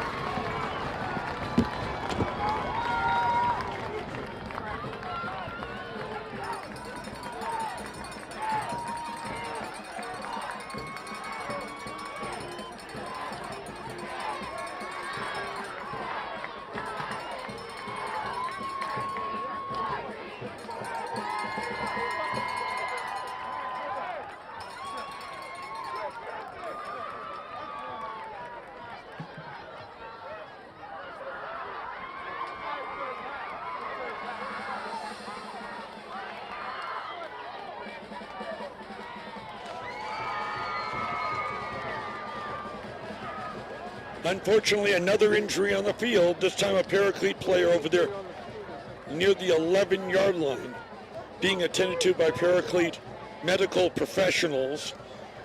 And we've seen a lot of that in the second half. But boy, did it take a long time. It was a first quarter score on the part of Paraclete, and they kind of just were riding in cruise control.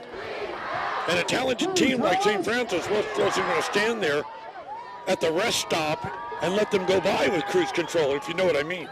So what happened? St. Francis came back, retaliated, and scored 14 to go up 14-7. And now Paraclete woke up, and boy, did they in a big way. We're inside 3 minutes ago, and just a moment ago, a tremendous pass play, a big one, to get the TD. Point after touchdown, good, and we've got your deadlocked 14-all ball game. And I want to thank the incredible staff here at L28.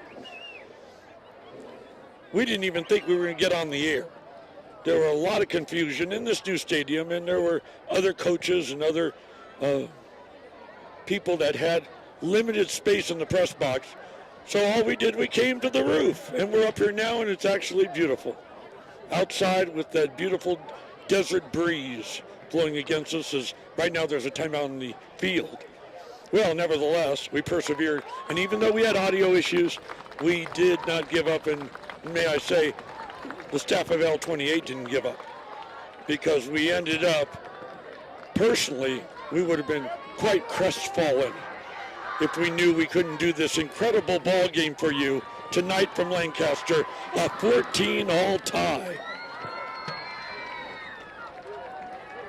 So we can't even say, with one team ahead of the other, that the clock is the greatest nemesis and will work against the player. It depends on whoever's got the football. Now, with 2:53 to go, here's the skinny from Calendry. Is he going to go for the onside kick? No, I think he's going to kick away, and that vaunted defense will hold them. It's a line drive kick, no onside, grabbed at the 10, here he comes, opening, squeeze him, stop him, get him, bring him down. But what a return on the part of the return specialist, that time for St. Francis, give credit where credit's due, Julian Navarro, all the way to the 40-yard line. And their talented quarterback, John Sanders, who is pretty much a mirror image of Tyler Souls of Paraclete. If these guys don't have an opening to throw the football, they'll just take off. They'll just take off. That's always the concern and the worry. Let's see how the defense tightens up now at the 40-yard line. Play action, yes, he wants the football. The quarterback takes off and gets up maybe a gain of 1 or 2 that time, and he went helmet to helmet, mano a mano on that one. I mean, when you see hits like that, and sometimes in the NFL they're mic'd, you can hear that crushing of the bones, this time helmet to helmet. Whew. I felt it up here. 2:19 remaining, 14-14. St. Francis and Paraclete. The throw, play action, in and out of his hands. Great call, because it looked like it was going to go to the running back, and all of a sudden a quick throw on a slant pattern and right through his hands. The buttery potato syndrome. Hot potato. You got to make that catch. One of the problems, though, is you think, oh, I've got this baby, and I've got it right here where it needs to be, and you start taking off, and you don't have possession of the football. Get possession of the football, then take off. Nevertheless, 2:11 to go. We're up here above the press box. They're stomping the stands here at Calendry. Cacophonous Calendry. They're going to hear this all over the valley. Palmdale, are you listening? We've got L28. We got a lot of pride here in Lancaster. Uh-oh, they're having discussion out there, the Zebras. So we'll see how that all shakes out. 2:11 to go. 2:11. Ball spotted at the 40, but looks like he's picked it up, and there's going to be an infraction called on somebody. And much to the delight of the Paraclete faithful, it looks like they're going to keep it right there at the 40. They're just letting everyone know, again, to put the pressure on St. Francis and hopefully disrupt the play calling of John Sanders. Can he hear himself think? He's back. He looks for an opening. The chase is on. They grab him from behind. What a play for Paraclete. The pursuit was on.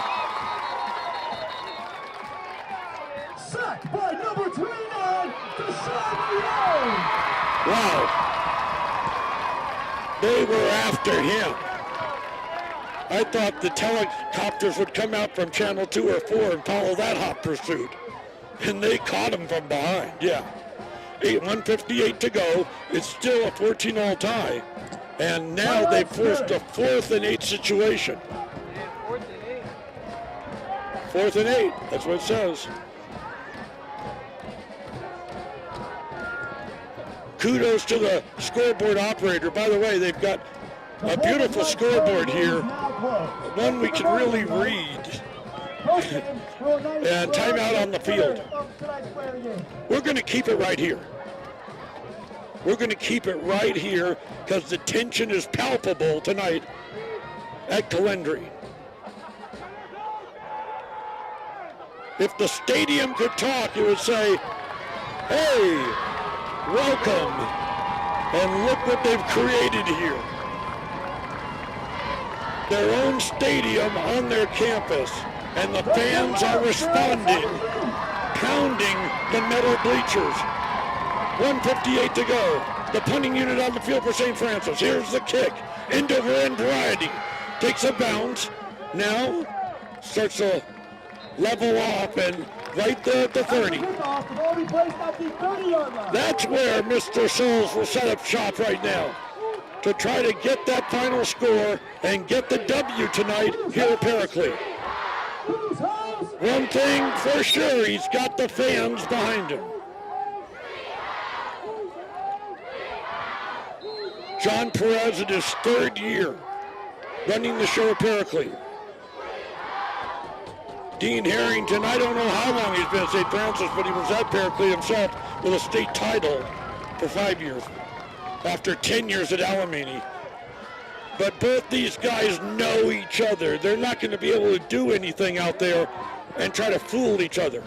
They can read each other because they were so close together here at Paraclete. Taking it, Souls, he's got it, steps back, surveys the field, a throw, he's got the catch! Near midfield, a great one over the shoulder from Mr. Burnside. We've been waiting for Mr. Burnside to make an appearance, the talented basketball player. You can see how he can handle the rock. That grab was good enough for a first down. 1:44 to go. That's right. Inside 2 minutes to go. Bad snap. Grabbed by Souls. Here's the throw down the left side. Oh, one arm was hanging on him, but no flag from the official. Isaac Fajardo, the safety that time for St. Francis, hung on to his shirt, and the official says, no, that was not PI. After the incompletion, it will set up a 2nd and 10. Number 9, it was Mr. Burnside who was sent out on that pattern, that route. All right, 2nd and 10 it is, 1:38 remaining. Can you feel the tension?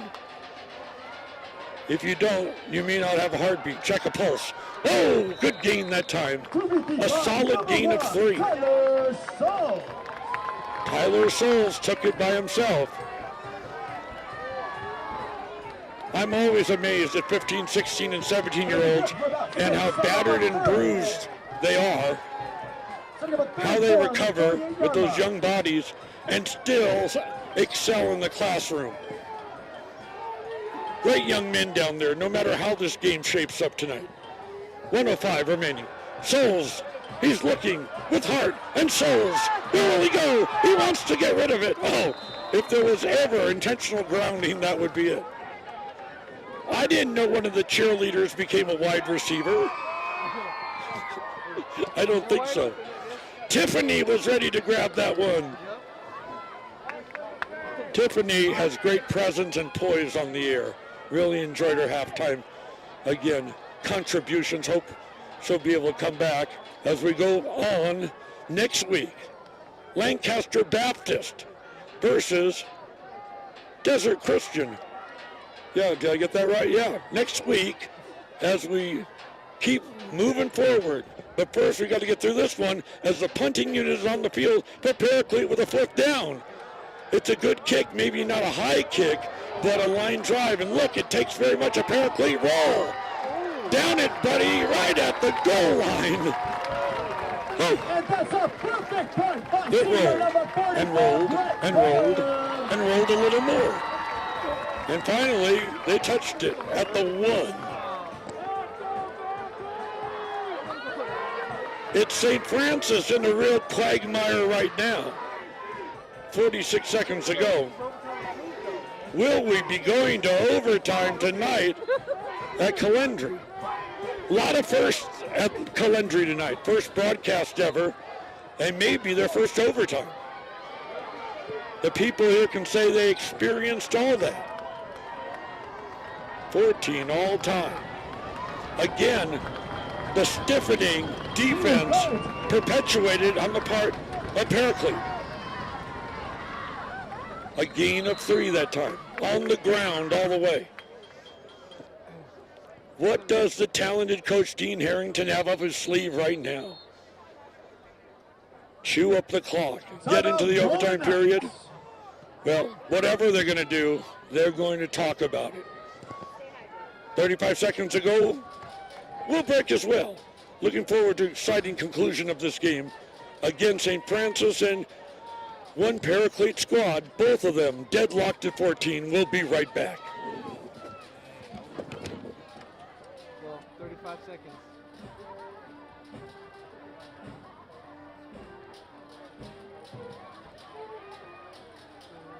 Paraclete would like to thank all alumni, friends, family, and current students for coming out to tonight's homecoming game. Thank you, Spirits.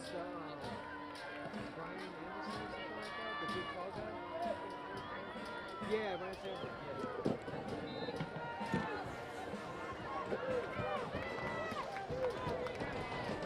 It's 35 seconds to go. Again, with their backs against the wall, St. Francis keeps it on the ground. I don't think they're going to get serious here about a big pass play with the risk of maybe the interception and doing something silly, because Dean Harrington, he really did perfect the run and gun, a Don Coryell type coach, and really revolutionized the game of high school football. But he didn't just fall off the banana boat, if you know what I mean. Dean Harrington is not going to do anything ridiculous, and there it is. He's letting the clock run out. And we're going to overtime here at Calendry Stadium. I have to hold off on my hot coffee at the Lancaster Denny's because this is more important. Overtime coming up, 14 all tie. We'll be right back.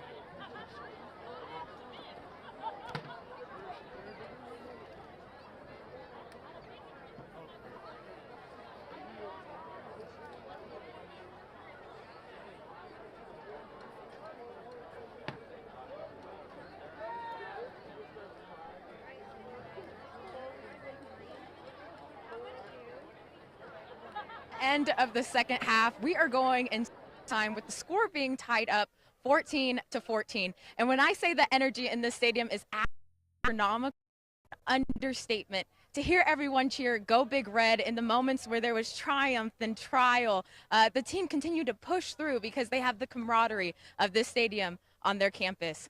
At one point, we thought we were going to lose QB Tyler Souls, but he came back in after a few plays and did a phenomenal job giving a great pass to Dylan Booth, who is a sophomore wide receiver, tying up the game. I'm excited to see what these players do in overtime and eager to see how the coaches lead these kids to a great win. Give it back to you, Ronnie.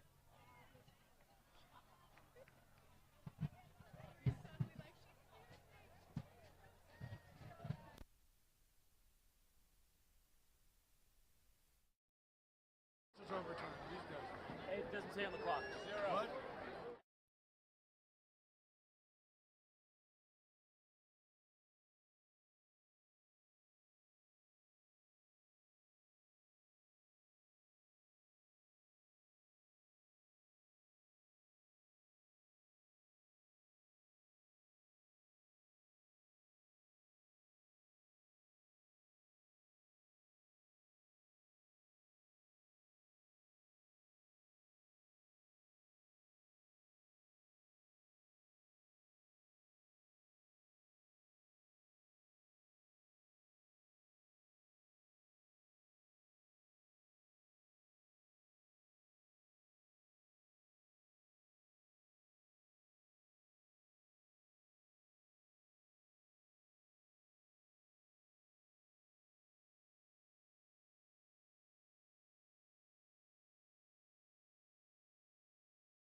Can we say two very closely matched teams? The scoreboard is indicative of that. It tells the entire story. In its inerrant way, 14-all tie. Look at that.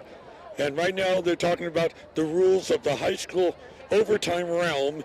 The flip of the coin right now. We'll see who winds up with it. The ball will be spotted at the 20-yard line. If that team does score, the other team will have a chance to respond at their 20. And that's about it. Boy, talking about getting your money's worth. And this game, very interesting one. Full of classic basketball, or should I say football strategy. I got my mind on basketball for some reason. But for classic football strategy, no doubt it's in evidence tonight because it was really mano a mano, helmet to helmet, struggle from the beginning to this point of the ball game as we enter overtime.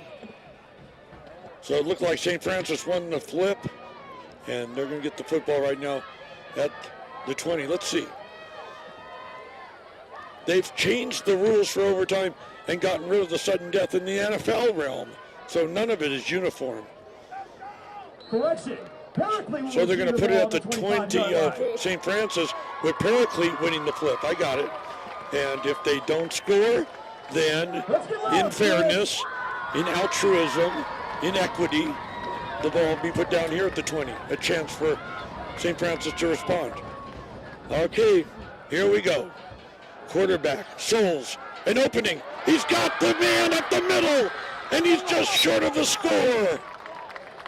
Caught by number 9, Mr. Burnside. Mr. Burnside, where did he come from? I mean, he was not part of this game for the first half or the first 3 quarters for that matter. But let me say this, he did hesitate in time. You grab that football, you dive into the end zone. For some reason, he looked around like he was waiting for a bus out there on I Avenue. A bus that may not show up after 10 p.m. So here we go from the left hash mark. And will he take it himself? It's a quarterback keeper. Did he make it in? Not quite. He got up to around the 5-yard line. Uh-oh, loose ball, loose ball. St. Francis is motioning that they were able to recover.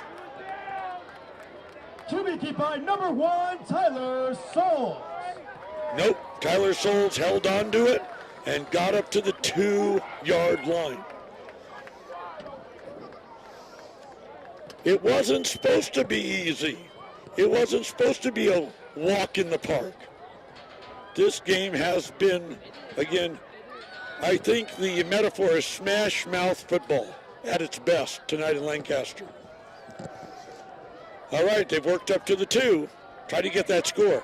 And then if that vaunted defense on the part of Paraclete can answer back in a big way, you got yourself a W. But they got to get the score now. Here's the handoff.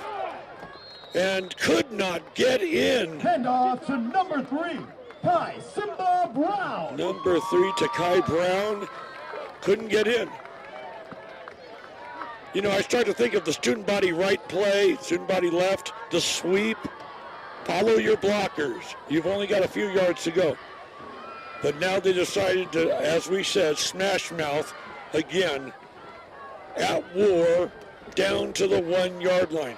Every yard so very precious right now. Here we go. It looks like spotted at the 2. One more time, his flags are flying. They didn't get anywhere. It was 3rd and goal to go. Let's see what this infraction's about.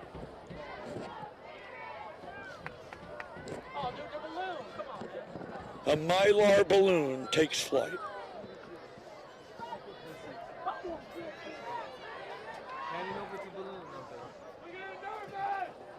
All right, they're going to have to analyze it now. 3rd and goal to go. They started at their own 20, and then things really tightened up. St. Francis After the penalty, understands the enormity of the moment. They want the football back, and they'll be placed at the 20 and a chance to win this ball game. But first, it's Paraclete's chance. 3rd and 6. Oh, great throw. Hit hard at the 3, maybe the 2. I mean, just hit extremely hard. And right now, taking that grab, it looked like number 1, Tyler Souls, and he's trying to shake it off. See the way he's walking now? Incoherently. He's seeing stars on a starless night here in the high desert.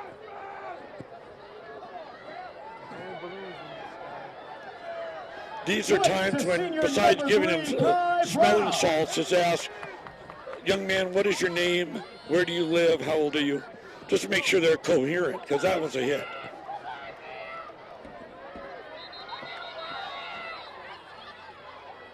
Do they want a timeout? Yes, they do. We'll break as well.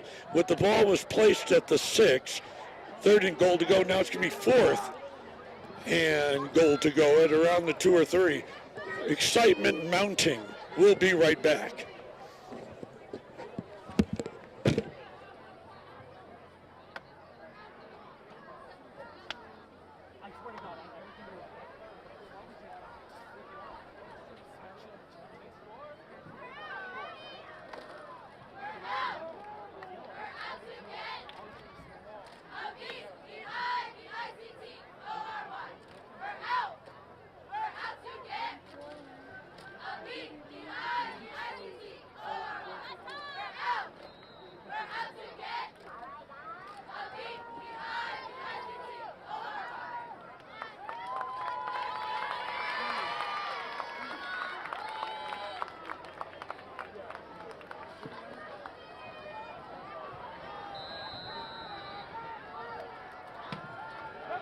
Tension so thick you can cut it with a knife. 4th and goal to go. Another opportunity on the left side off tackle. Did he get in?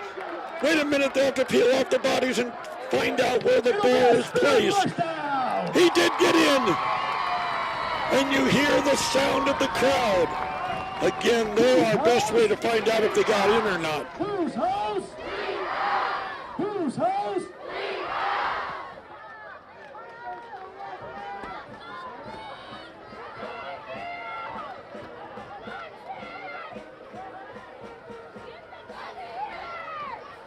Ball placed at the 1, and here they'll try again. And here is the give, and they're all tightening up there, nowhere to go. They did not get in. That was not a score. So you're saying they only were able to get the first down, but that'll give them now 3 more opportunities. So the crowd did respond to that in kind. My bad, thought it was a score. Instead, right now, 2nd and goal to go. They have not made it over the goal line yet, but they've gotten oh so very close. And they found themselves getting a first down there on the 1-yard line, buying more precious time for Paraclete. Again, they have decided not to do anything about a sweep or a throwing play. It's going straight up the middle. One more time, but this a little off tackle. Did he get in?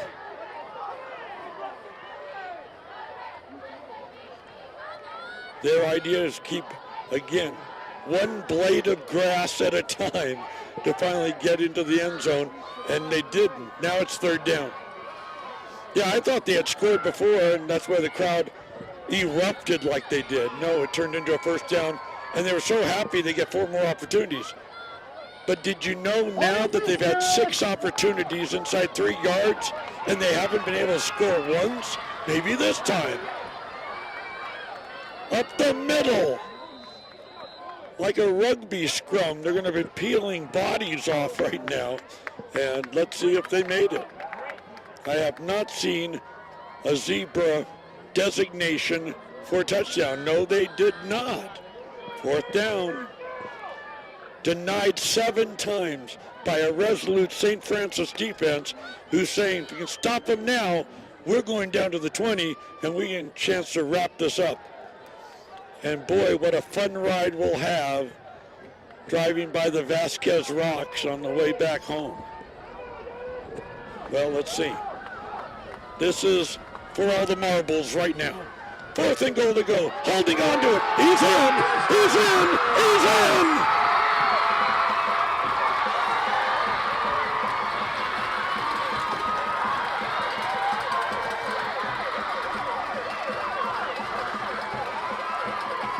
by number 24, senior Tyler Neal. All that, again, built up tension through 8 downs, trying to get in. Playing the good old-fashioned game of football, nothing fancy, nothing going by the playbook, just go straight ahead. And finally they did.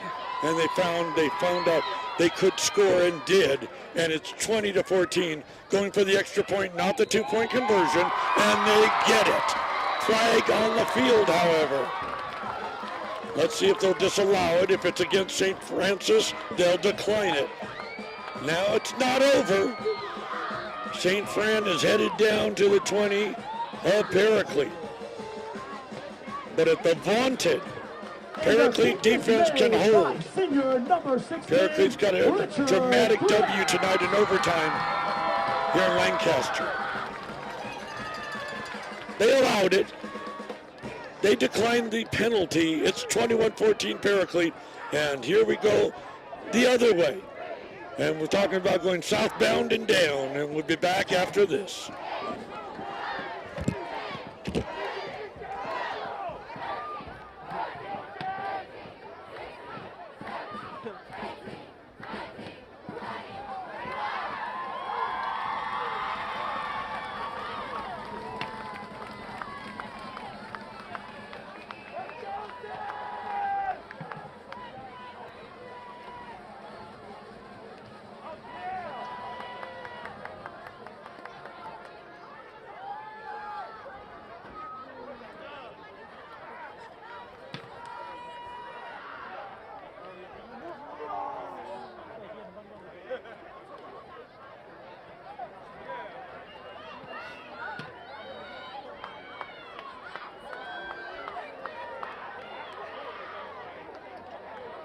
After the penalty, the Golden Knights will take over on the 40-yard line.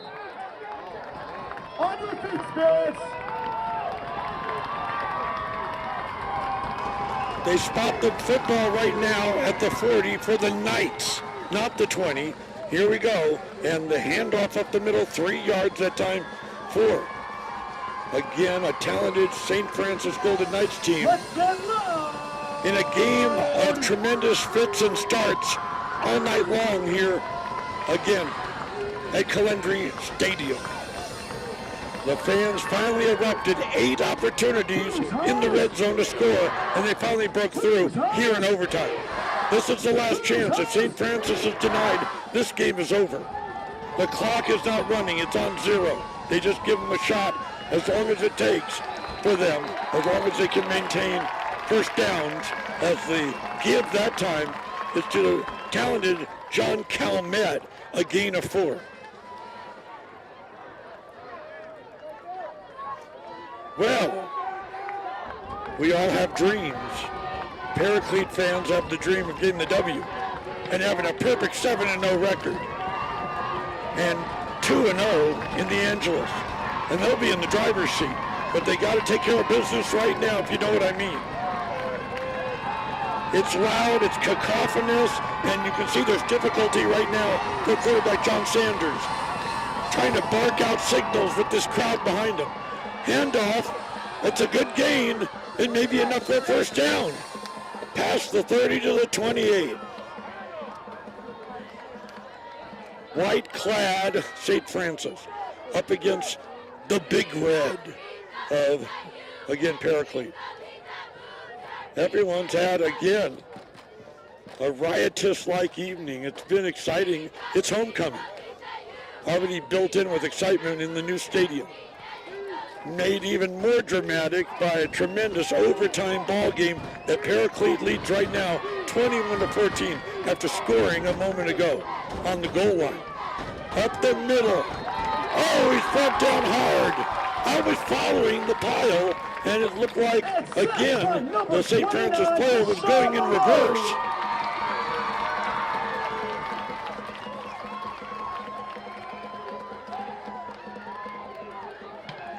For some reason, the pile thought that the ball was following it, and in actuality, it was a loss of 2.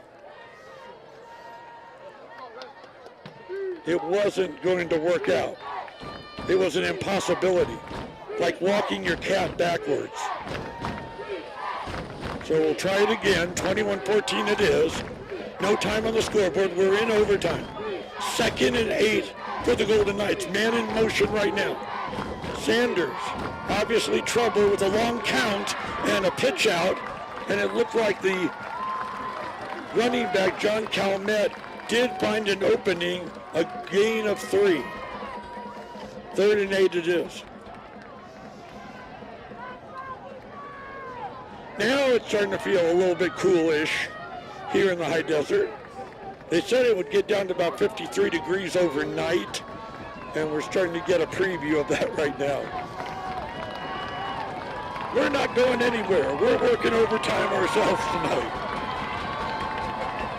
Here I'm pounding on the steel. This is a new stadium. Here's the gain up the middle. They converge on him and won't let him go any further. If he was able to get 2 more yards, that would have been a first down for St. Francis. Instead, it's 4th and 6. This is for all the marbles. This is it. This is it. The fans, the officials, the coaches, the players. L28, we all know the enormity of this moment. If you don't have a pulse, what a game. 4th and 1. 1 lonely yard, and they wanted to go back and have a timeout. And I know the quarterback Sanders needs to talk to head coach Dean Harrington, because that was just to find out how the defense was lined up. Now he's giving that information back to good old Harrington. What a win it would be for John Perez after, again, the disappointment of last year's 1-9 record. They've turned things around 180. Standing at 6-0 right now.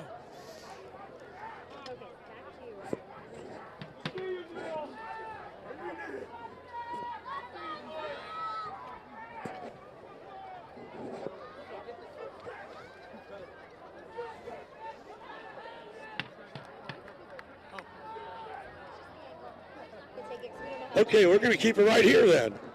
Okay, why not? The top brass of L28 are right with me on the broadcast site. I'm going to do exactly what they say, Jen and Annabelle. I'm robotic. But anyway, the bottom line is we're going to keep it right here, and why not? We're at a 4th and 1 situation, everybody. Can Paraclete get the win here at home on homecoming night? Can they stop St. Francis? Here's the pitch. He's over, and a bigger gain of about 5 that time. Heroic effort on the part of St. Francis, and we have to have a tip of the L28 cap that time to a great effort and a great cavernous opening on the part of the offensive line of the Golden Knights. So now they'll start it up one more time. 1st and 10. Ball spotted. Looks like the 15. If they get a score, are they going to go for the 2-point conversion to win it? These are conservative coaches out there. Okay, at the 15, pitch out. Ball carrier's got it up the middle. And did he get enough? No, he was upended and finally tripped up at the 5-yard line. Not enough for the first down. Or is it? No, 2nd and goal to go.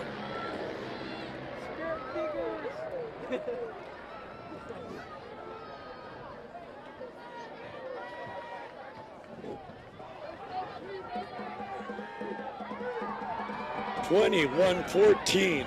Paraclete, we're in overtime. Ball spotted, yes. At now the 8-yard line. Taking it, right side. It's a big enough opening to get in. Did he get in without a penalty? I still don't see a designation from the official. Touchdown. It is a touchdown for St. Francis. Joe keeps asking me if this is the only overtime. Joe, I'm into the moment right now. I'm not looking beyond October 6th. Okay, here's the thing. Are they going to go for the two-point conversion? No, they just want to go for the easy, again, kick. And by the way, this is no chip shot. There's a high schooler out there with a lot of pressure, and it's going to be like a 27-yarder. He missed it. No, he didn't miss it. He shanked it. He hooked it like my 4-iron at the golf course, but it was good enough through the uprights to tie this ball game up.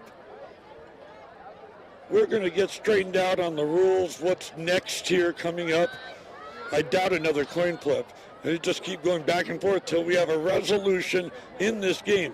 One thing, may I state this? These teams are very evenly matched.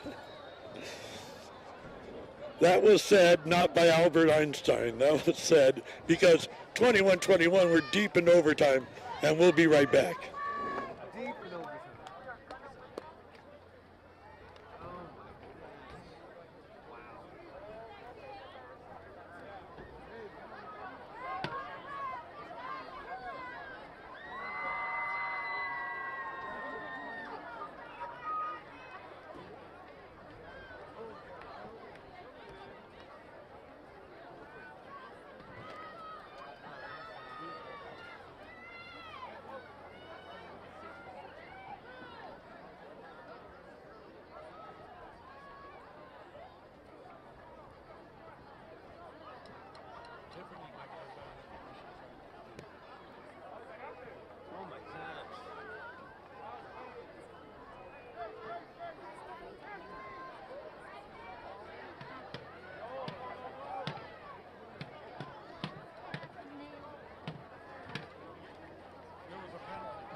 And back to live action. There was a penalty on the field, and so they're going to go for it right now, this St. Francis team, and get up to past the 10-yard line.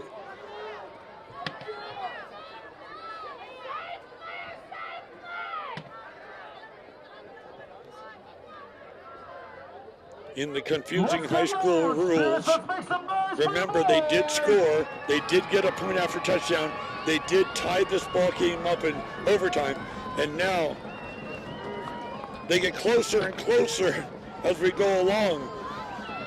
They don't want these high schoolers to be out here past curfew.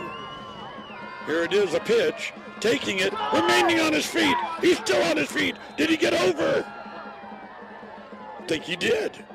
Tremendous run. No, the knee fell down and came down around the 1-yard line. That was one runner for St. Francis who said, you know what, it's going to be a long bus ride home to La Cañada Flint Ridge. Let's get this game ended. So ball spotted right there, less than 1 yard. It looks like literally it's on the goal line. See that brown impression of the ball? So can they go ahead right now? Let's see what will happen. Taking it by himself, Sanders, he's in. No doubt about it. Couldn't get any closer than that. The opening was there. He dived over for the score. So now it'll be up to, and the pressure will be on, Paraclete, as they'll get an opportunity to answer back. And if they're the ones that don't answer back, it becomes a St. Francis victory because they scored just a moment ago. The kicking unit back out there again. They trust their kicker, and they're going to let him go for it. Ball spotted at the 10 right now. Lines are set. Here's the snap. It's low. The soccer-style kicker got it up, and there's a flag out there. He got hit. He got hit hard. So roughing the kicker, let's see. So now St. Francis got their opportunity to score, and did. And they're up right now by 7. Flag on the field, but it may affect right now where Paraclete will set up shop and begin things in this opportunity to answer back. Deep into this overtime. The clock has been shut off a long time ago. They're going to settle it on the field to play. Take over on the 30-yard line. 30. All right. I think a lot of people are in the stands and confused by how they do it in the CIF realm, calling into the CIF Southern Section offices in Los Alamitos to find out what's next. But kudos to the officials. They're staying right on top of it. Okay, from the 30. Will the game end ignominiously right now for this Paraclete team, or can they break through right now from the left hash mark? Quarterback, he's gone all the way. Talented Tyler Souls. He does a stutter step. Everything collapsing around him, so he gets rid of it and throws it away on the track. 2nd and 10. Oh, there's a flag out there.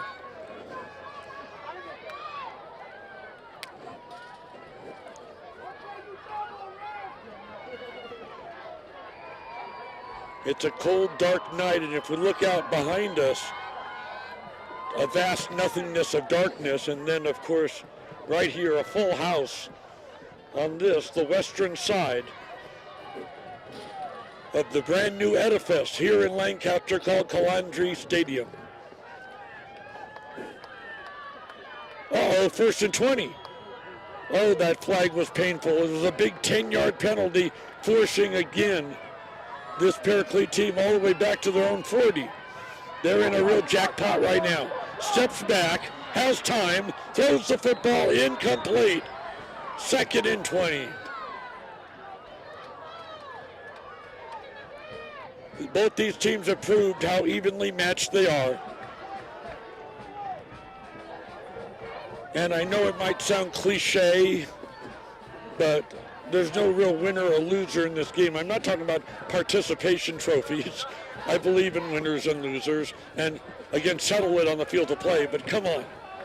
These teams are really evenly matched. And no matter what, both playoff bound. Okay, still it's not over, but all they're looking for now is to tie and extend this game, not win it. St. Francis defense, the imprimatur. Their role right now is to end it. Souls has an open man, and he finds him on the left side. Did he make the grab? No, it's incomplete. Going up in the air that time was Mr. Burnside. Who else? The basketball player. And he couldn't slam dunk that one. 28-21. Getting down to the bewitching hour. Yes. The cards are on the table. The options are limited. The pressure is on. Not everyone wants to go home. It's amazing how the Paraclete faithful have stayed right in their seats for this entire game. That's great loyalty. 28-21 St. Francis. Here we go. 3rd down throw. Uh-oh, Hail Mary. Oh! Incomplete.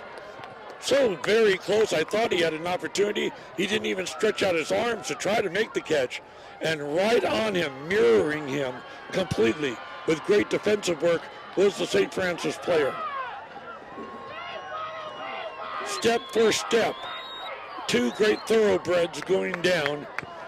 And I just wish that wide receiver that time for Paraclete just put his arms out, even if he didn't make the catch. At least he'd say, I made that effort. Number 22 that time, Isaac Fajardo, and he is the great safety that time for St. Francis, able to keep it from happening. Time out in the field. Yeah, we'll keep it right here.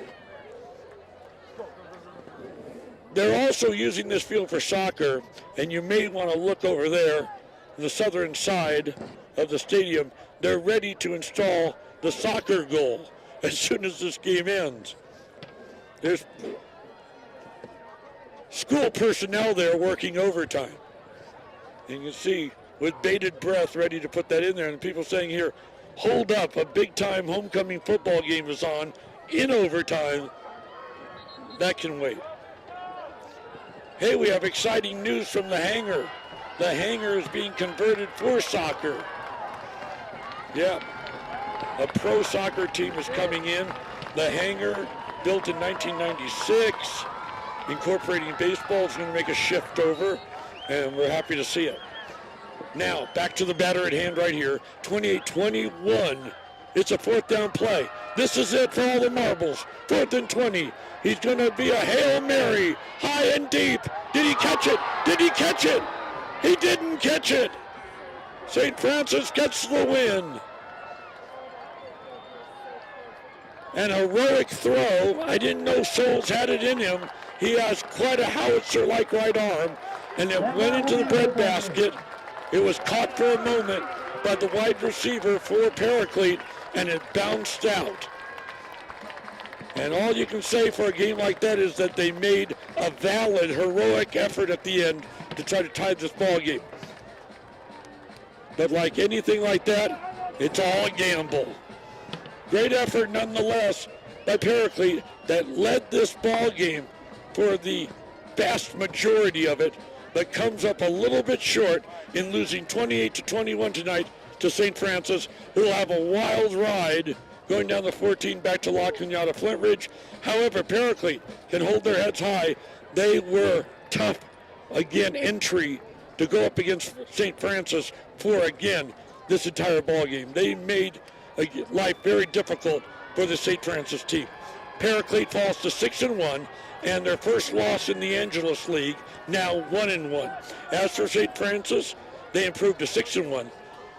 Same record as Paraclete, and 2-0 in the league. And as their coach told us before the game, Harrington, the winner of this game is in the driver's seat for league championship. Are we going down the field? Okay, let's go down the field. And the talented one, Tiffany's got the gifted coach for Paraclete, Coach Lopez. 3, 2, 1. Coach, tough loss tonight, but we saw some phenomenal plays from some young men on that field. How can you describe the play of your quarterback tonight? Oh, man, he was phenomenal. Fight through adversity to get hit in that knee and go down and come back in and throw a touchdown to tie the game with 2 minutes left for more. I'm very proud of him, very proud of the things he did and how he grew. I'm watching them all grow as we go. We're still a young team, so we got a lot of things to look forward to. The game was back and forth all night long, so there will be a lot of film for you to review in the future. But what is the game plan going forward to get back to that winning streak? Limit the the dumb mistakes, the little things that we did wrong. They were a big team up front. They tried to enforce that. We got to figure out how we can change things like that when people do.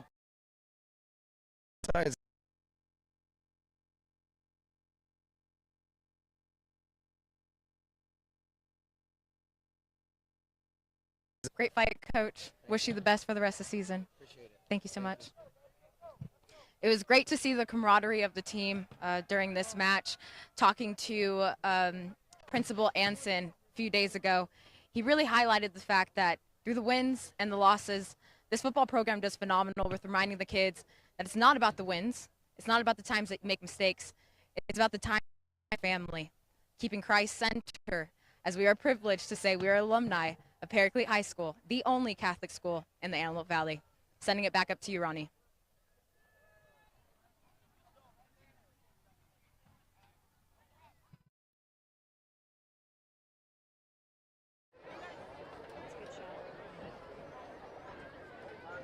All right, Tiff, great job down there. And just a program note, we're back on. We continue onward with fantastic coverage of high school football. And next week it's Lancaster Baptist taking on our friends again at, quickly, Jen, tell us. Lancaster Baptist and Desert Christian. I'm just, again, testing you out. She put the schedule together and did a great job. So again, Lancaster Baptist versus Desert Christian next week, Friday, right here I can't tell you that date right now, but it's in October. So join us again. So for Tiffany, for Jen, for Annabelle, Ryan, and Joe, this is Ronnie Wald. Again, they came up a bit short. They're meeting out there on the field, having a final salutation and a prayer. But hold your head high, Paraclete. You've come so far from last year, and now you can feel even better because we were able to accomplish the first broadcast ever at Calendry Stadium here in Lancaster. Again, the final score, St. Francis 28, Paraclete 21. Until next time, I'm Ronnie Wald. So long for now.